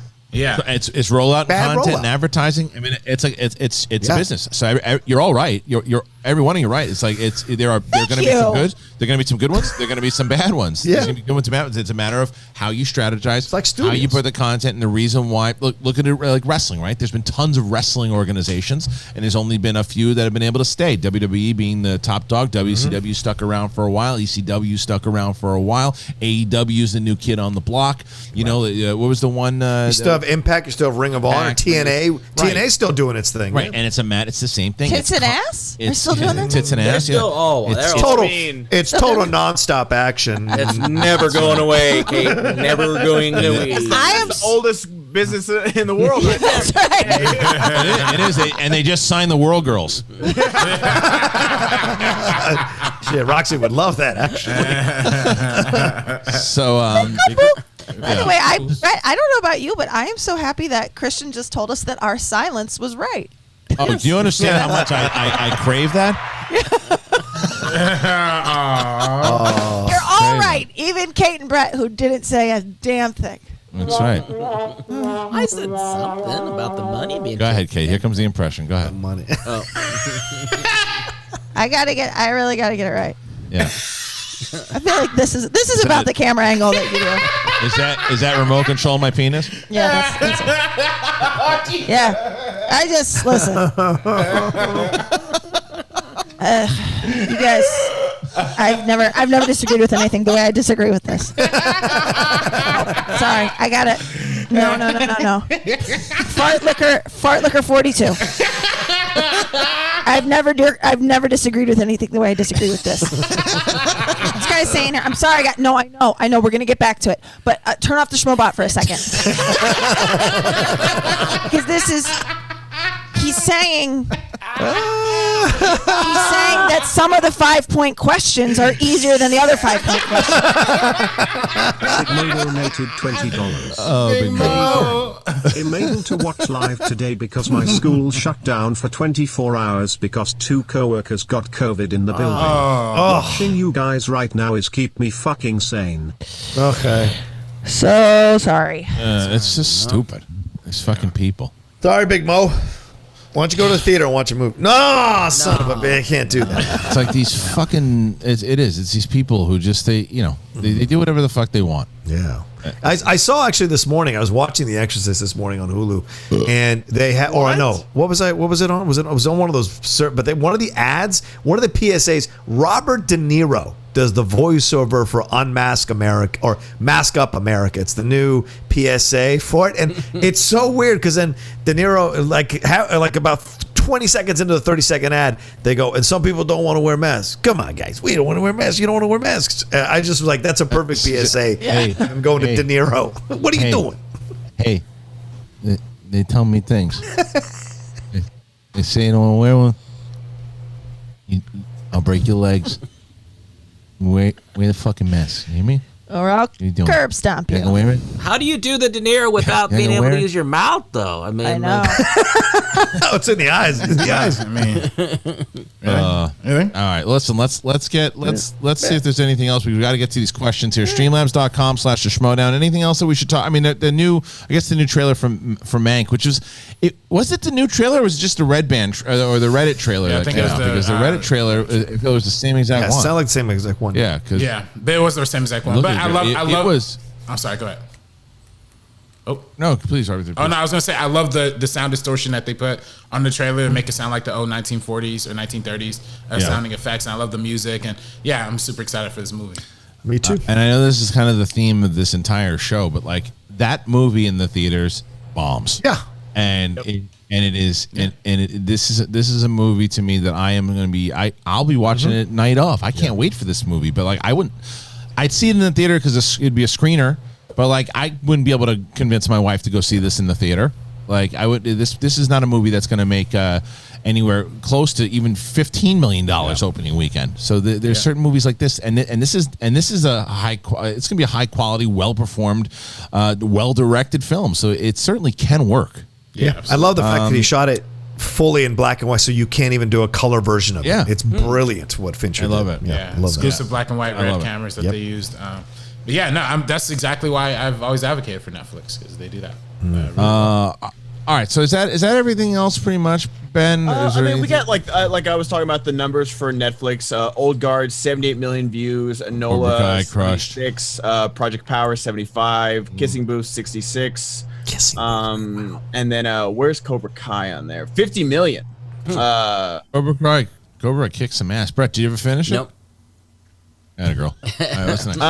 Got Jamie Foxx leading a vampire thriller for Netflix Day Shift. So it seems like these A-list stars, like, making these multi-picture deals with Netflix. You saw Adam Sandler do it. Now you're seeing Jamie Foxx do it. So thank you for bringing it up. So Hubie Halloween. Oh, okay. No. All right, so listen. Yes. So I saw PJ Campbell's tweet, and he had tweeted out that it actually. He's like, look, I was surprised how I turned this thing on, and I was like, I was going to say to myself, this is another Adam Sandler shitbox, and I'm paraphrasing, but it was actually had some old funny moments to it. So I told my wife that I go, look, I heard that this thing's actually not bad. So let me tell you something. Then when we started the movie, I'm like, we are ready to just say this is another complete utter shit fest. So he's riding around in this bike, and this thing happens, and he's got this little Nicky face on that he's doing. But then it switches up, and there's actually some laughs in the beginning, and then there's these. Rocha, did you see the movie? No, I'm not going to watch. All right, so then there's okay. Well, so then there's these two farmers that made us laugh uncontrollably, and I think he said the same thing about this. And I forget about the character from Breaking Bad, the big black dude. I can't remember what his name was in Breaking I think Bad. it was Huey. Was it? I think it might have been Huey.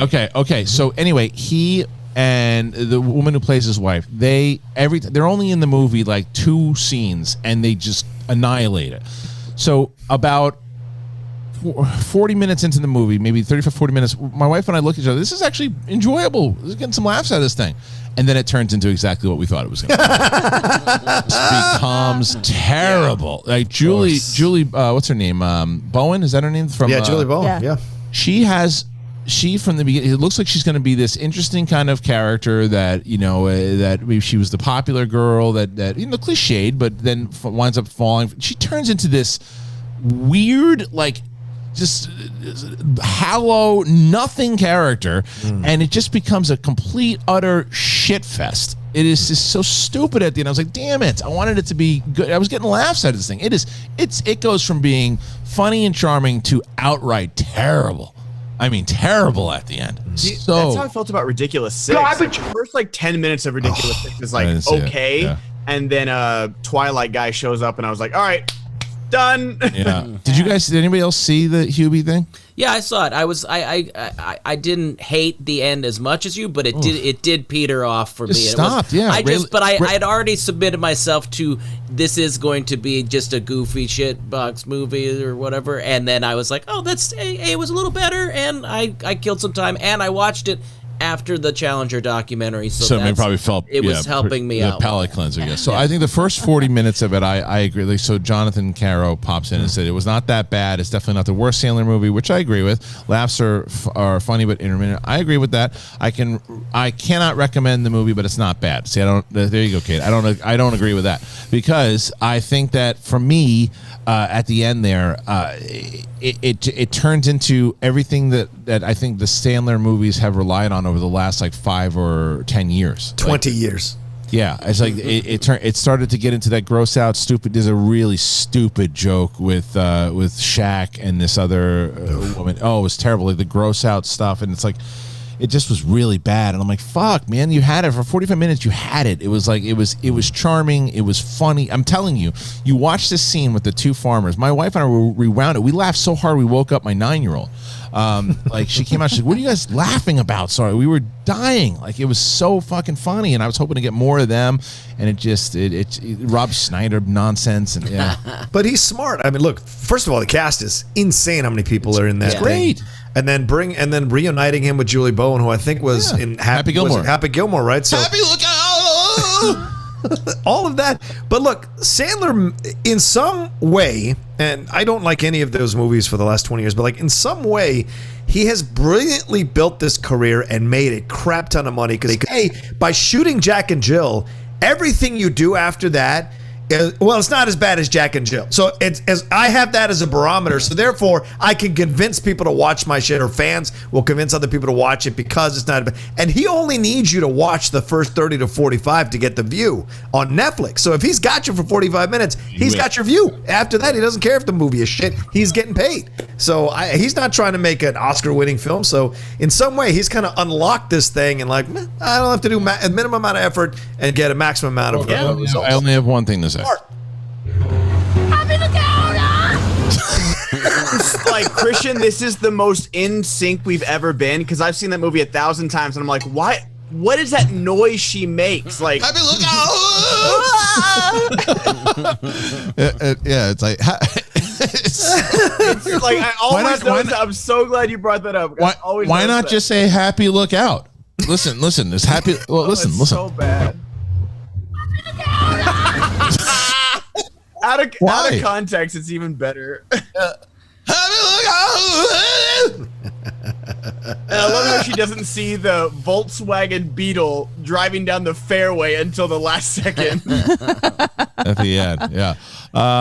Okay, listen, we have about a half an hour left, so we're going to get to your questions. Streamlabs.com/schmodown. You have a half an hour. Interrupt. What do you want to talk about? Get to the Schmobot. Let's do that. Like I said, it is your donations that keeps us going here each and every day. You guys have been so generous, keeping us back. Since we brought the crew back all those months ago, you guys have been the reason that we're able to do it, so please continue to do that. If you haven't subscribed to One-on-One with me, Kristian Harloff, please do that. Please go on over to Apple Podcasts. Do it. It helps me out, especially Dan Murrell's show.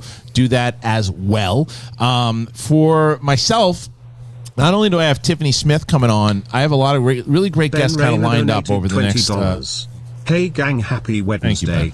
Kristian, I am confused. Are you thinking of putting SEN live daily replays behind a paywall or just the audio podcast? I know you're just thinking about it, but I am just curious. #SmashCancer. Great question. Nothing is. It was just kind of. It's been floated around because again, the thing is that with the way that YouTube is, the way that monetarily, the way that if you look at sponsorships help us stay on the air as well. The donations help us stay on the air. That's how we're able to do this. So the idea behind it was to keep the show on like it is every day, 10 to 12 p.m., 10 to 12 p.m. It would be live, just like you guys are watching right now. And then at 12 p.m., the unlisted video link would go to patrons of both SEN Live and Schmodown. But the audio would be available all the way through. So that way, if you missed the live thing, you can go. It's like the radio. It's the same way. Like if you listen to like Heidi and Frank on KLOS, right, on radio, their show, you listen to them every morning. In the morning, you listen to their show, and then if you want to watch their video, you go back and you go to their website for the premium people. But you can always listen to the audio side of it. The podcast is always there. This is meant to be an audio show anyway, to be honest with you, and that's why we get the sponsorships. Because the other way to prevent that, of us doing that, is for everybody here that watches this show. I've asked you guys 1,000,000 times over to subscribe to these shows on audio. Subscribe to these shows on audio. That will help. So it's one of these things like, well, I'm not able to do it. You can listen, you can subscribe to it on audio. If you can subscribe to these shows on audio, one-on-one, this show, that helps the numbers go up. That's sponsorship, and it doesn't cost people money, and it wouldn't cost you money anyway, even if we did do this particular plan, because you'd be able to listen to it on audio. The other side is that we're going to start stepping up the clips and start doing 3 to 4 clip outs. So, but again, this is just something we've just been thinking about, and nothing is out there at the moment. We're just talking about it, and but the audio side is very important, and I've asked you guys 1,000,000 times over.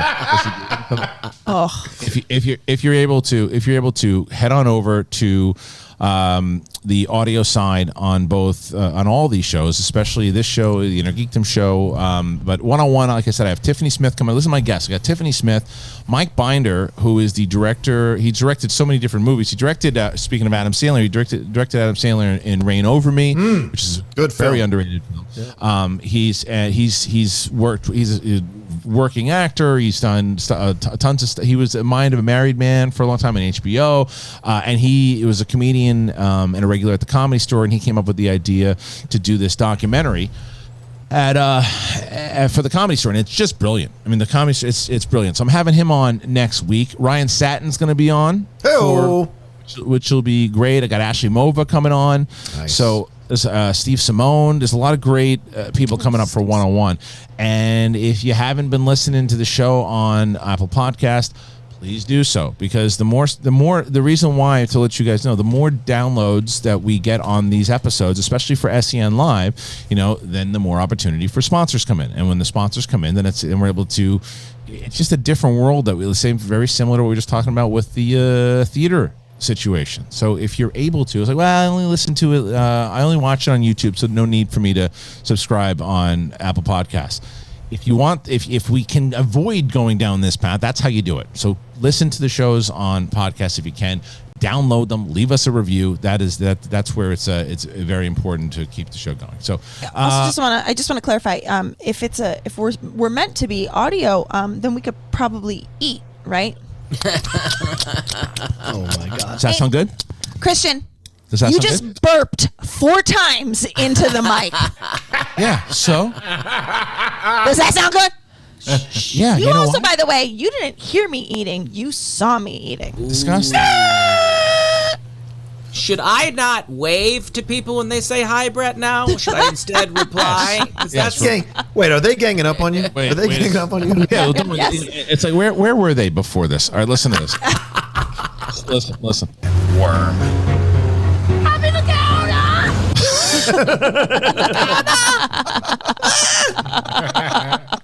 All right, keep going. I just want to acknowledge Rocha's horrible disgust. Wherever you came back from, this man can't. I don't eat oatmeal. I eat oatmeal cookies. Yeah. Oh. Isn't that a rap? Someone said, Cool J cookies. I got Cool J cookies. That's what I got. Little old school LL Cool J. Oatmeal frosting cookies. Oh, those are so dog. good. Yo, frosting. What? You gonna come after LL? You gonna come after LL? You gonna come after LL? No, I'm just coming after LL. Dated rap lyrics. The host of Lip Sync Battle. Oh, that's right. See, Cinema Gorilla. I could not disagree more. There you go. Could not disagree more with that. I don't think deleting the video helps them bring new viewers. Yeah, because you know why? Because we don't piece out any videos. We don't clip out videos. Like the fact that people don't know that we talk about certain things on the channel because there's certain things in the show that if we're clipping things out, that's going to actually bring in more people and newer people because it's the same. Because it's like we have all we have on this channel right now is long form material. We need more short form. So that's kind of the idea behind it. So I'm not on the same page on that one. All right, what's next? First up, Aid3356. Hi, I didn't see the last half of the show yesterday. I watched it today. I just want to wish Kevin Smets all the best in his fight. I will pray for you, mate. All the best to his wife and baby daughter too. Go smash it to bits. From Adrian. Yes, and he's going to. He's gonna crush it. Yep. Fuck less in Seattle. Okay. Hey. Hey people, hope y'all are having a great morning, afternoon. What are y'all favorite WWE theme songs? Both of Randy Orton's theme songs are really good. Also, the Riot trailer had some good stuff in it, but wasn't constructed properly, in my opinion. And how old is Rocha? Thanks. None of your motherfucking business. And here's what I'll say: The Rock, one of the best. Stone Cold, one of the best. Triple H, one of the best. And Hulk Hogan are my top 4 theme songs for WWE. This is top 4 theme songs. I mean, The Rock is definitely probably one of my favorites for sure. If you smell. Yeah, Hulk Hogan, absolutely. Which one for Triple H? Dang it. Not the DX one, because the DX one is fucking excellent. I love DX. Yeah, that's a separate situation. That's a different thing. DX and NWO to me are interchangeable in terms of theme songs. Both of them excellent theme songs. Yeah, Ultimate Warriors are going. Oh yeah. Dun, dun, dun. I like John Cena's. Dun, dun, dun, dun. Oh, you would like John Cena's. The whitest. Like that is the whitest. Oh God. Did you ever see that Demolition? That prank great show? one. The prank show. Oh God, yeah. When he he said Demolition. Demolition's a great one. Here comes the axe, and here comes the smasher. Demolition. I liked it. Macho Man Randy. It was like Macho Man Randy Savage. Yeah, right. Remember, guys? There was It was like, come on, he's gonna wrestle now. He's gonna wrestle. It's Macho Man Randy. Yes, I loved that one. was Right, it? yes. You know what's great about Brett Sheridan? Hates when people fight, but he doesn't mind digging it in and causing the fight. You're right, John. Someone should of it. definitely join in the conversation when they get cut to pieces when I say I kind of like John Cena's. Night 323 donated $20. Who does everyone Make a have for sugar. the Collins versus Snyder match? Rocha, you got Collins right. Also make sure check out episode 2 of the Holocron Star Wars show today with Justin and Bydor on Twitch. Also Ben, you are sus as fuck. Smash cancer. Big Mo donated $20. Thank you, Big The Mo. Brood had one of the greatest theme songs ever. Of course, Ben would like Sanas theme ha.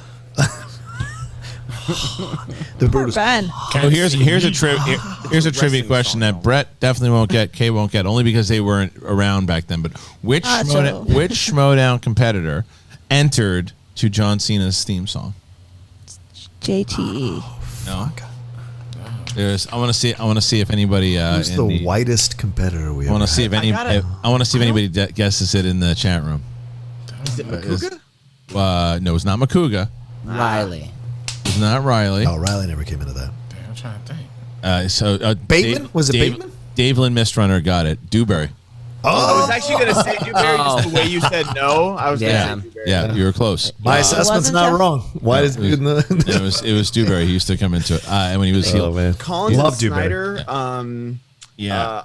I'd say if it was live or studio, I'd go Snyder. But I think just like Collins, he's a fan leaguer. That he's playing in his comfort zone. He's tough to beat. So it's going to be different with 5 rounds, though. So I'm That's what I. That's the reason. Rounds. That's the reason I'm going Snyder is because I think Snyder, to me, has played more 5-rounders, and I think Collins is great. I think Snyder has played the tougher competition right now.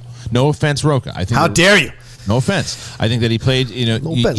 even including Rocha, Lon, very tough competitors. Yeah. The kid, very tough competitor. Liz Shannon Miller, very tough competitor. All tough. And then Andres Gallego was a rookie, right? So he had to play 5 matches to get here. Snyder had to play 4, but the 4 that he played, okay, Robert Montano, that's his pass. Then he had to beat Paul Oyama. Yeah. Then he had to beat Mark Riley, a 2-time champion. Riley, right. And then he had to beat Ethan Irwin to get there. So it's and he's been there. He's playing really, really well right now. So I got to give the slight edge to Snyder.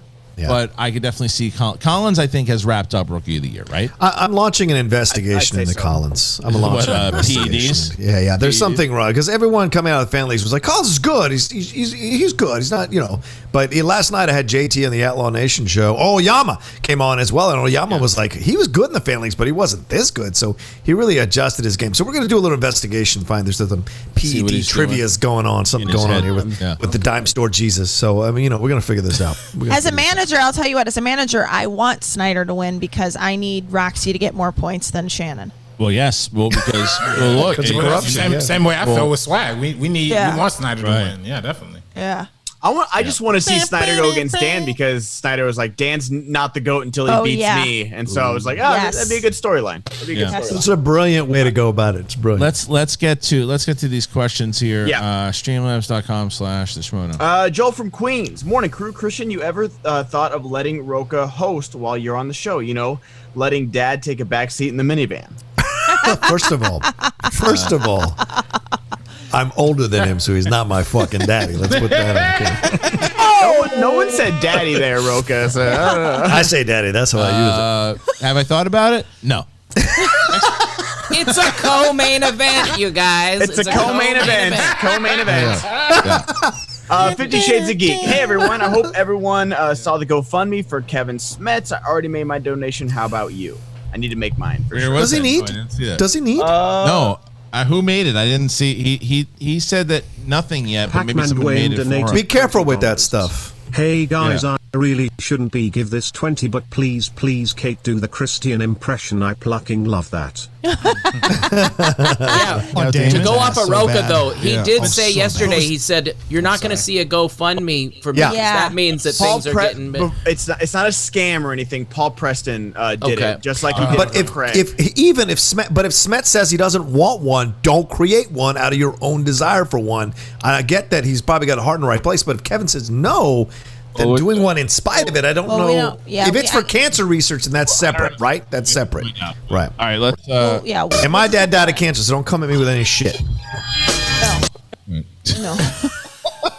That's listen, Rocha. No, I hear what you're saying. I think Kevin maybe said that on the show yesterday, and maybe Paul has talked to him, but maybe Paul hasn't. I guess Smets. I guess Smets shared it and was thankful for it. Okay. All right. I didn't think. No, I was with Rocha where I thought it might. I didn't know who started. I just wanted to make sure it wasn't a scam deal. Or something. Yeah. No. He said so. Okay. Yeah, and Tim Franco's in there too. Said people talk to Smets about it, and he said. Okay, and also I do have the email address to give everybody if they want to send the gift cards. Oh, Tim Franco showed up. Okay. Tim Franco. All right. What's good to see you, Tank? Where the fuck you been? All right. Oh. That's right. What's Evil next? John Madden. Last week I talked to Brett's thighs. This week I talked to Rocha's ankles, and his low swinging balls are beating those ankles up. I am naming Rocha's balls like his ankles. Tina. Yeah, balls? Hey. Yeah, basically. What does that mean? Will we do the Kristian impression later? We'll get that impression later for that gentleman who submitted 20. Okay, perfect. Dutch Stoner. God damn it, the fucking dog got the bacon. Yeah, you absolutely. It was a cat or something. Did you hear that story this morning? No, I was thinking about Saul.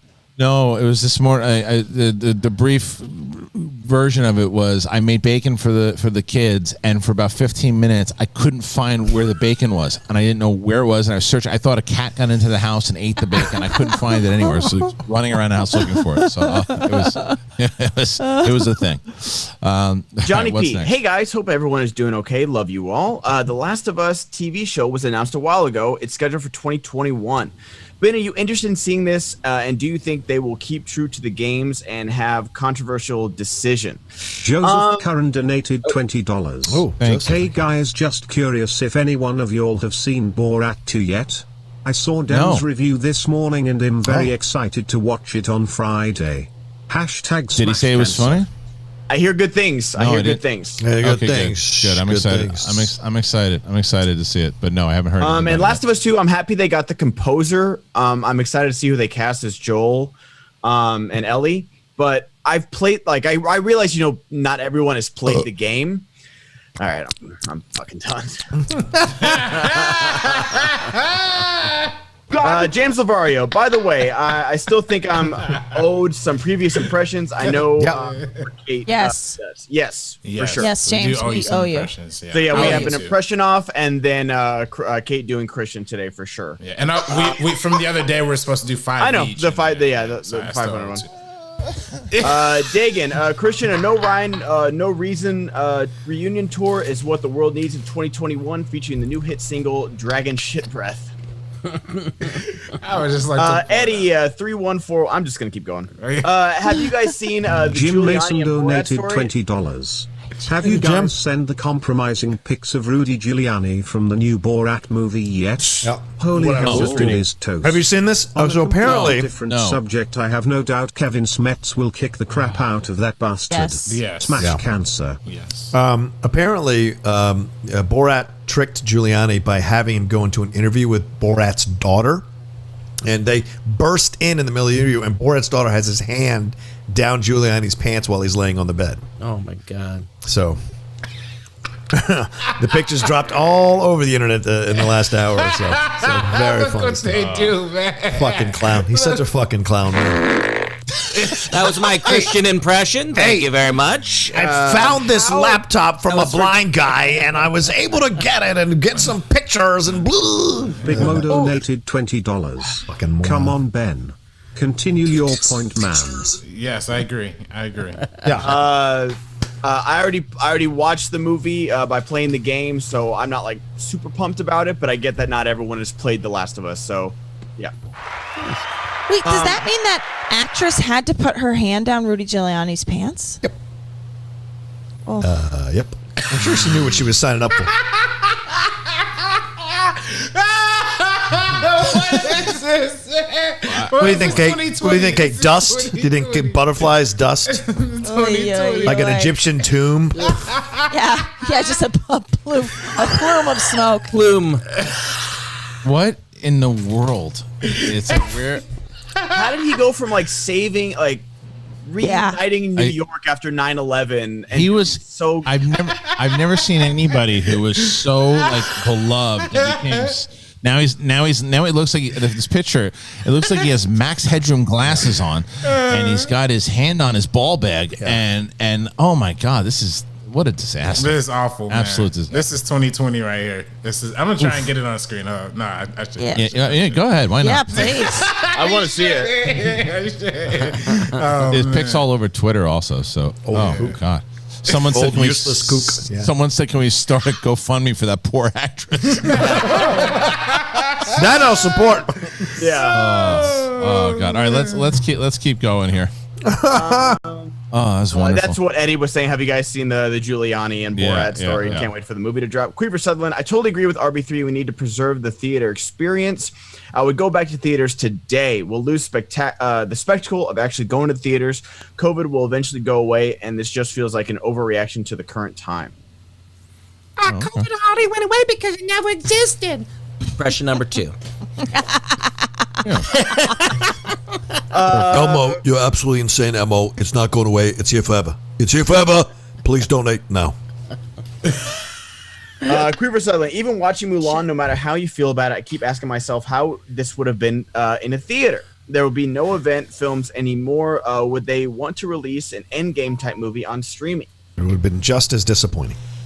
But Endgame, but there's no way. Just on a bigger screen. If you put Endgame on Disney Plus, it would make $3 billion. That's just. But you don't know that. So you just said earlier, 2 hours ago, you were like, You don't know you actually don't know how they're gauging their money because they don't got to pay out to these theaters anymore as middlemen.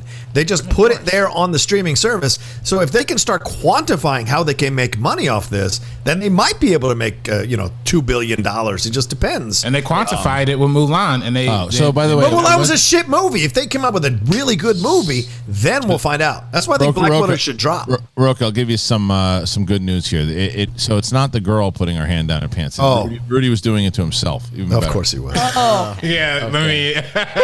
Oh my God! Dance for me. Dance. And there's no way Endgame could have come out on streaming and broken like box office records. Like why?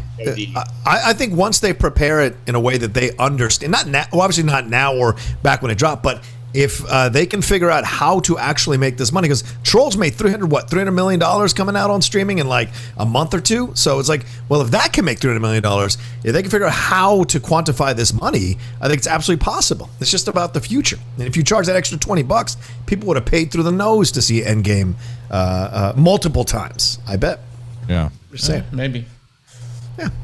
You traditionalists, and I hate that I'm having to say that, but I'm really not a traditionalist. Too. That's the funny part. But I appreciate you fighting for the theater. I think it's a fair. It made, by the way, Trolls made $154 million. You're insane. I mean, yeah, the Wall Street Journal's insane that I'm reading. You gonna listen to Wall Street Journal? I don't. Well, anyway, fake news. Fake news. You know what? They don't do great soliloquies. Okay, let's keep going. I have the photos of Rudy Giuliani on screen. Where is Check your tabs. Check your tabs.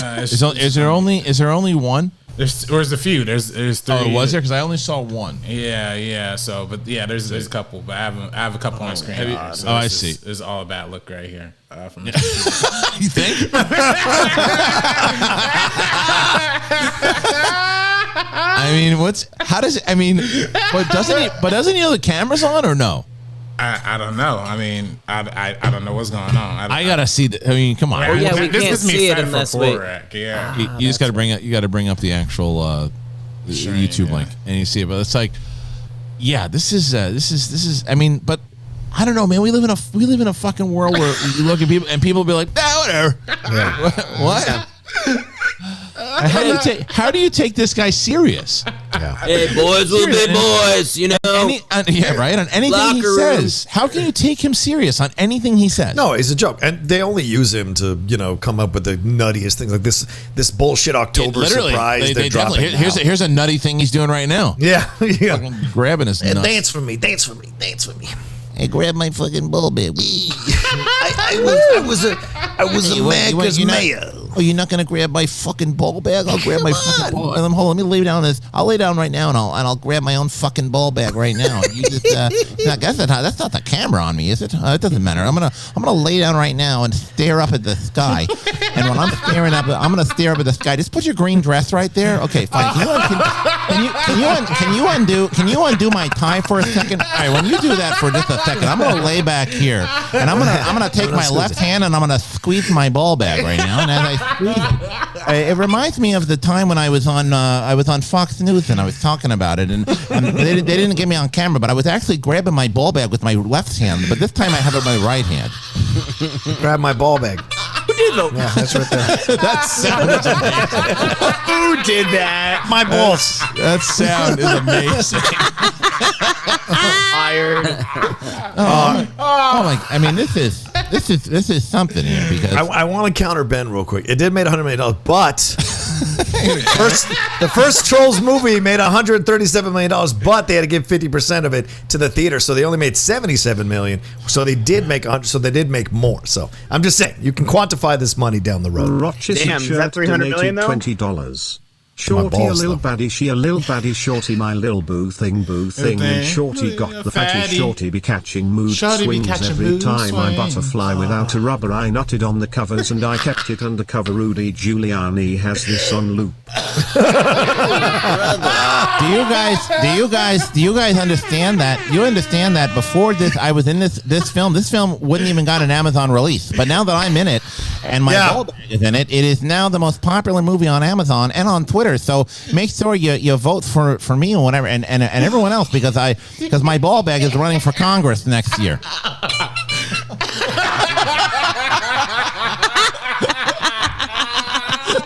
fucking clown. That's all I hear when he talks. Oh, yeah. I gotta squeeze. I mean, it's squeeze. You gotta squeeze for your rights, I guess. I found this laptop. This blind guy gave it to me. Burger, and there was his emails on it. Burger, and that's my ball bag. And there's pictures. Burger. It's all. It's just like, oh, you're a clown. You're a fucking Rudy's fucking ball bag. All right, he is a ball bag. Ball bag grabbing his own ball bag. All right, what's next? 50 Shades. Fun fact: dog food lids backwards is dildo of God. Think about it. That's absolutely right. That's all you. And speaking of dildos, can you after I grab my ball bag over here, can you come over and can you slap me in the upside the head with that dildo over there? Just don't get that one on camera, and if you do, just make sure you do a Polaroid this time. Thanks, Rudy. Pac-Man Dwain. Hey guys, got a fun question. What is the best pickup line you use on someone, and what is the worst pickup line you've heard someone say or? I'll give you the worst. Come into my hotel room and let me lay on the bed.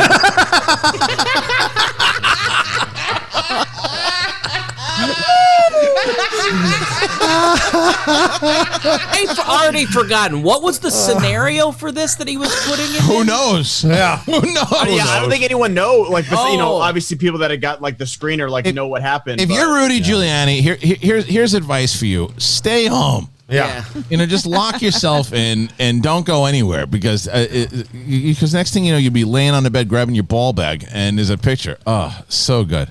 So good.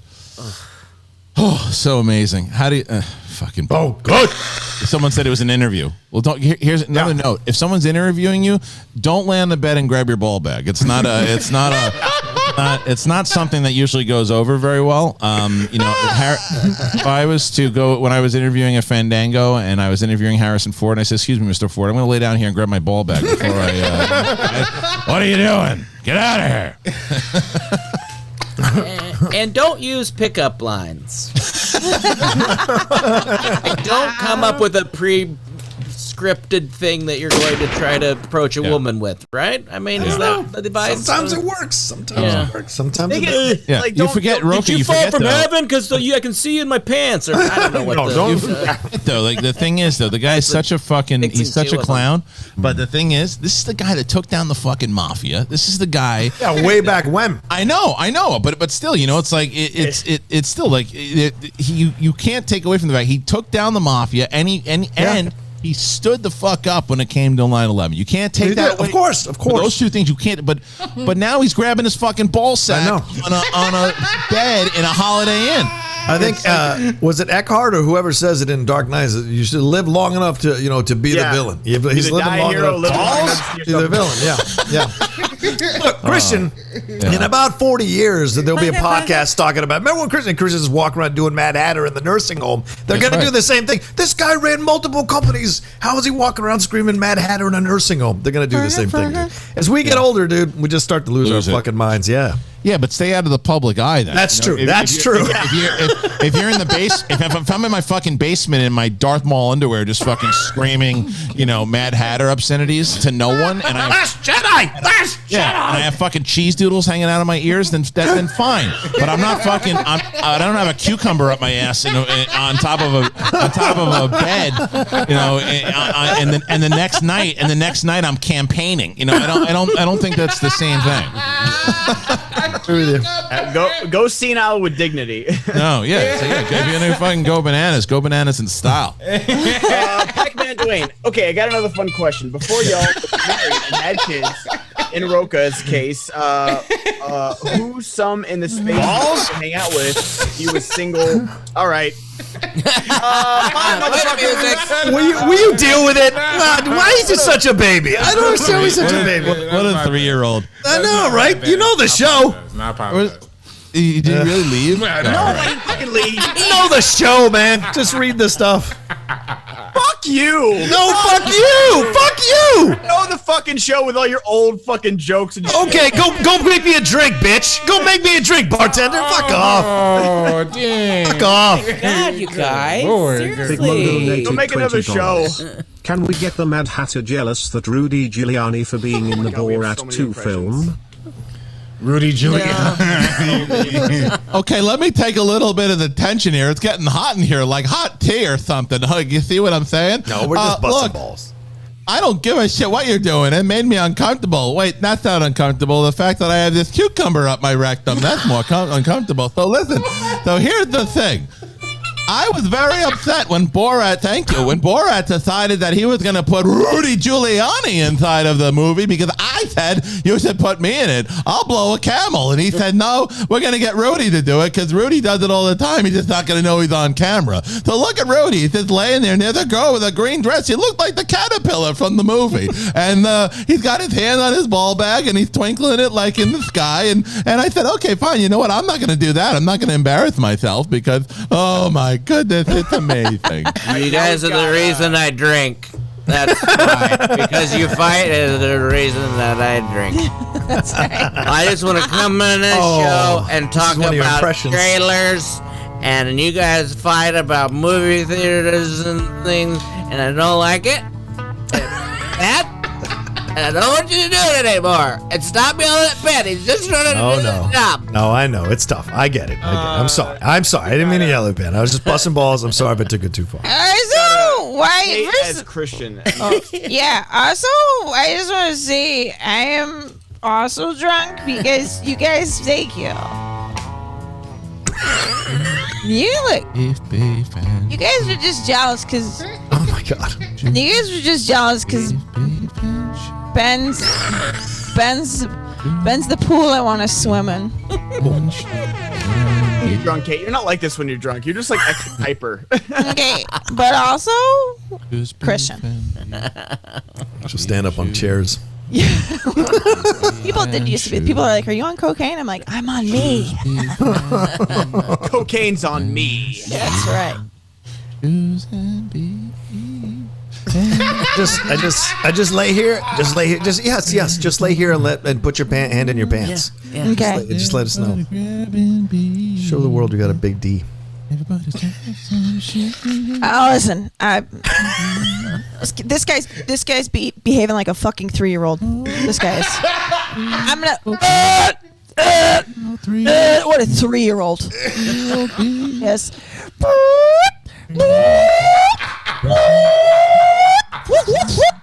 What a 3-year-old. 3-year-old shoe.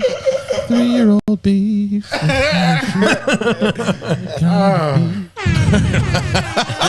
Do you have anything next? Work. Not my best work. But. Brandon Ninja, best classic Disney movie of all time. Go. Ooh. Best Disney movie of all time? Classic Disney movie. I'm hard not to say Beauty and the Beast. Beauty and the Beast is pretty good. Is that a classic? Alice in Wonderland. Classic? I mean, still at 90. It's 30 years old. Alice in Wonderland, I think, to me, is still my favorite of all time. Obviously, of course. Yeah, but I love it. Fox Pinocchio and the Hound for me.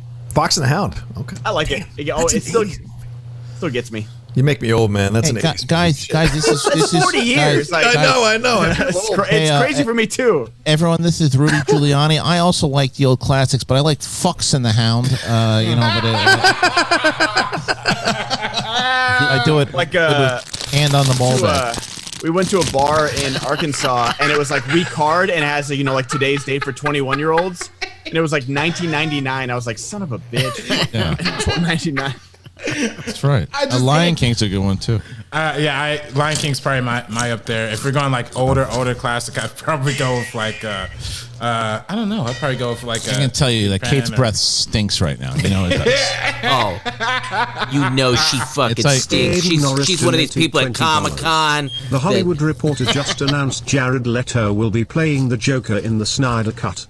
Wait, is that true? No, bullshit. No way. No way. Guys, remember the Snyder Cut was already there. They didn't have to change anything about it. No way. Just had to put things together. Just had to edit some things. They just got to put it on HBO. They're not reshooting anything except an entirely new character and actor that wasn't even fucking close to.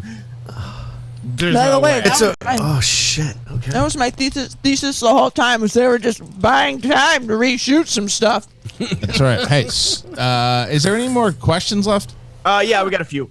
Admiral Anonymous, $30 from Mulan is a schmobot. It's all perspective. It's true. True. Admiral Anonymous, buying streams is cheaper than movie tickets and good enough for 90% of the movies where I live, theater room standard and new homes, and less than Cali rent. Well, yeah, let's not talk about California rent. Don't even get me started. I'm telling you right now that if it was, I'd follow a lot of these fuckers. If it wasn't for my kid's school, I'd be out of here.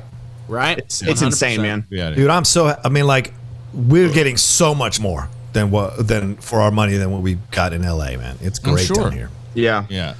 I might be following you down there, John. Honestly. Really? Come on back. I want to go back to Texas, but my family's here and they're about to my parents are about to retire. So shit. Yeah. Come on down, dude. Deflated Brady.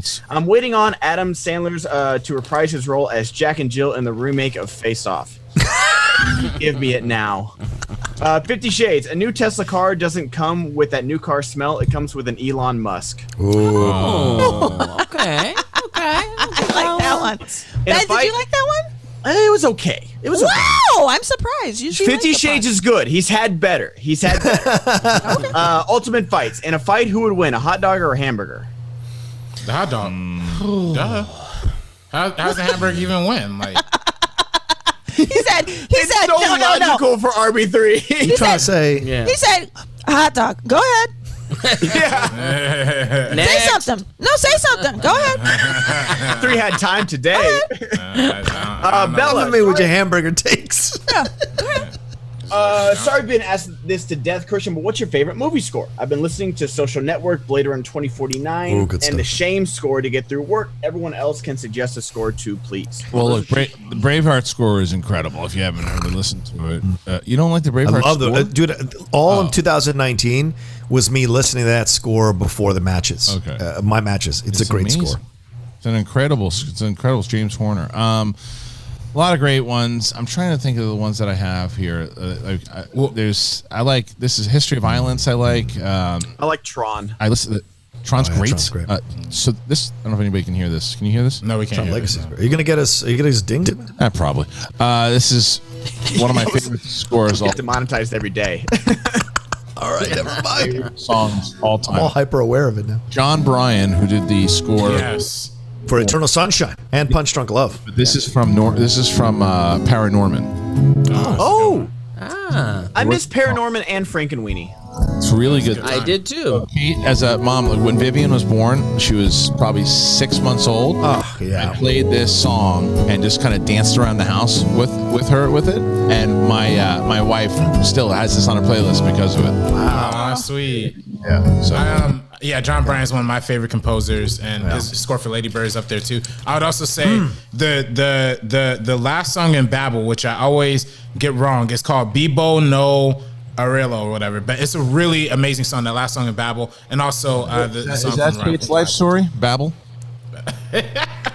Now you crossed the line. Yeah. Now you crossed the line. The thing is, not allowed to talk about chopping women battling. It's not it's not good. You know, breast smell bad decisions. I like the Last of the Mohicans soundtrack. That's my choice. I fucking love that one. Oh, Hans Zimmer and Rango too. Hans Zimmer and Rango. Oh yeah. There you go. Amelie for me. All right. I love Oh Amelie. yeah, that's a great. Also, I love that movie. Amelie, namaste. Cinema Gorilla. As an unpaid film student in Los Angeles, namaste. Always wants to give you money to keep the host. I gave a lot of suggestions on the Discord and was went with just like and subscribe. That's enough. So I hope you think of all ways to keep hosts and YouTube money. What did you kind of? Oh, sorry. To keep as an unpaid film student in Los Angeles who always wants to give money to keep the host, I gave a lot of suggestions on the Discord and was met with just like and subscribe. That's enough. So I hope you think of all the ways to keep the host and YouTube money. Well, yeah, I mean, look, that's the same thing to like we said. If we go down this plan, is that just listen to this show. To me, like yesterday, I was listening to the show back, and it really plays well on podcast form. Like it's and I'm sure today's show also, you know, and especially Kate chomping into the microphone. So go ahead and listen to it. Here it comes. Jameson Bagnuda. I've got a solution for you, Kate. Next time you finish eating, burp into the microphone. Everyone will assume it's part of your Christian impression. I actually can't burp on command. Asshole. That's a shame. Popcorn. I love that Kristian has such a diverse group of friends, but maybe 2 Latinos on the show was a mistake. It's true. It's true. Actually, it's a little too Latino heavy for my. Wouldn't you know it? They got into a battle. Wouldn't you know it? I feel like I'm watching West Side Story right now. This is crazy. You know who we should get to direct the remake? An old white guy. Let's get an old white guy to direct West Side Story. I'm sure he'll bring a new take to it. He'll get the great perspective of immigrants in New York. Spielberg. All right, that's it. Good for everybody. Yes, we got Kate doing one, and then we have one last impression off for James Lavario. What is that now? What's an So we impression just pick one of our characters and like kind of just say a line from each one. Yeah. All right, so Ben, so you know how to do this. You go first. First starting off, in Arkansas, there is not Pizza USA. There is America Pizza, though. There's America Pizza and USA Pizza. Unfortunately, I didn't get to have either, but I support my brothers in arms. Well, this is Rudy Giuliani. I actually did have a slice, and I went back into the back closet, and I ate a pepperoni slice on my left and tickled my ball bag with the other one. Hey, yo, what's up, y'all? It's Michael B. Jordan here. Hey, yo, Rudy, I can help you clean up that situation, man. I've been in a lot of Hollywood stunts, you know what I mean? Hey, all I need is a little access to that White House exclusive, you know what I mean? I'm trying to get some up-close FaceTime. You don't want to clean up this situation. Honestly, I just want to say that I was so grossed out by that girl eating. Not like hearing her eat, but like actually that she eats. WTF. No, it's just my millennial. Oh, you're not too far off from Drew Barrymore. Should work on that. Well, Drew Barrymore is more out of the side. Everybody knows that. I thought we were doing the impression off throughout the last part of the show, and I did like 6 impressions, so I don't know what's going on right now. I did Brunch Brett, I did Elmo, I did something, I did Kristian, I put a fart noise in it. Why you made me do so many impressions, James Barbario? James Barbario. Very excited for Jared Leto. All right. To be in the Justice League. RB3, when you're ready. What? Thank you, everybody. Thank you for joining us for today. Nice, crazy shit. I think your mic's unplugged, Kristian. All right, thanks, everybody. No, it's not. There it is. It should be working. Thank you, everybody, for joining us. RB3. Thank you to Ben Goddard. What happened? He left? Oh, Brett. Sheridan, Kate Mulligan. Brett's got his hand on his ball bag. Where is it? Hold on, wait. Stay there, Brett. Stay there. There you go. Screenshot it. Thank you to everybody. Thank you all. Thank you for really, really nice. Really, really appreciate it. All right, listen. We'll see you tomorrow. On tomorrow's show, it's going to be me and other people. So come back and join us, and we'll see you on the show. All right, peace out, Mother F's. Make sure, hey, go to 101. Check out that Apple Podcast and listen to this show on Apple Podcasts. I promise you, helps out the show. Go on over to the link. Subscribe. Do it. See you next time, fuckers. Garbage.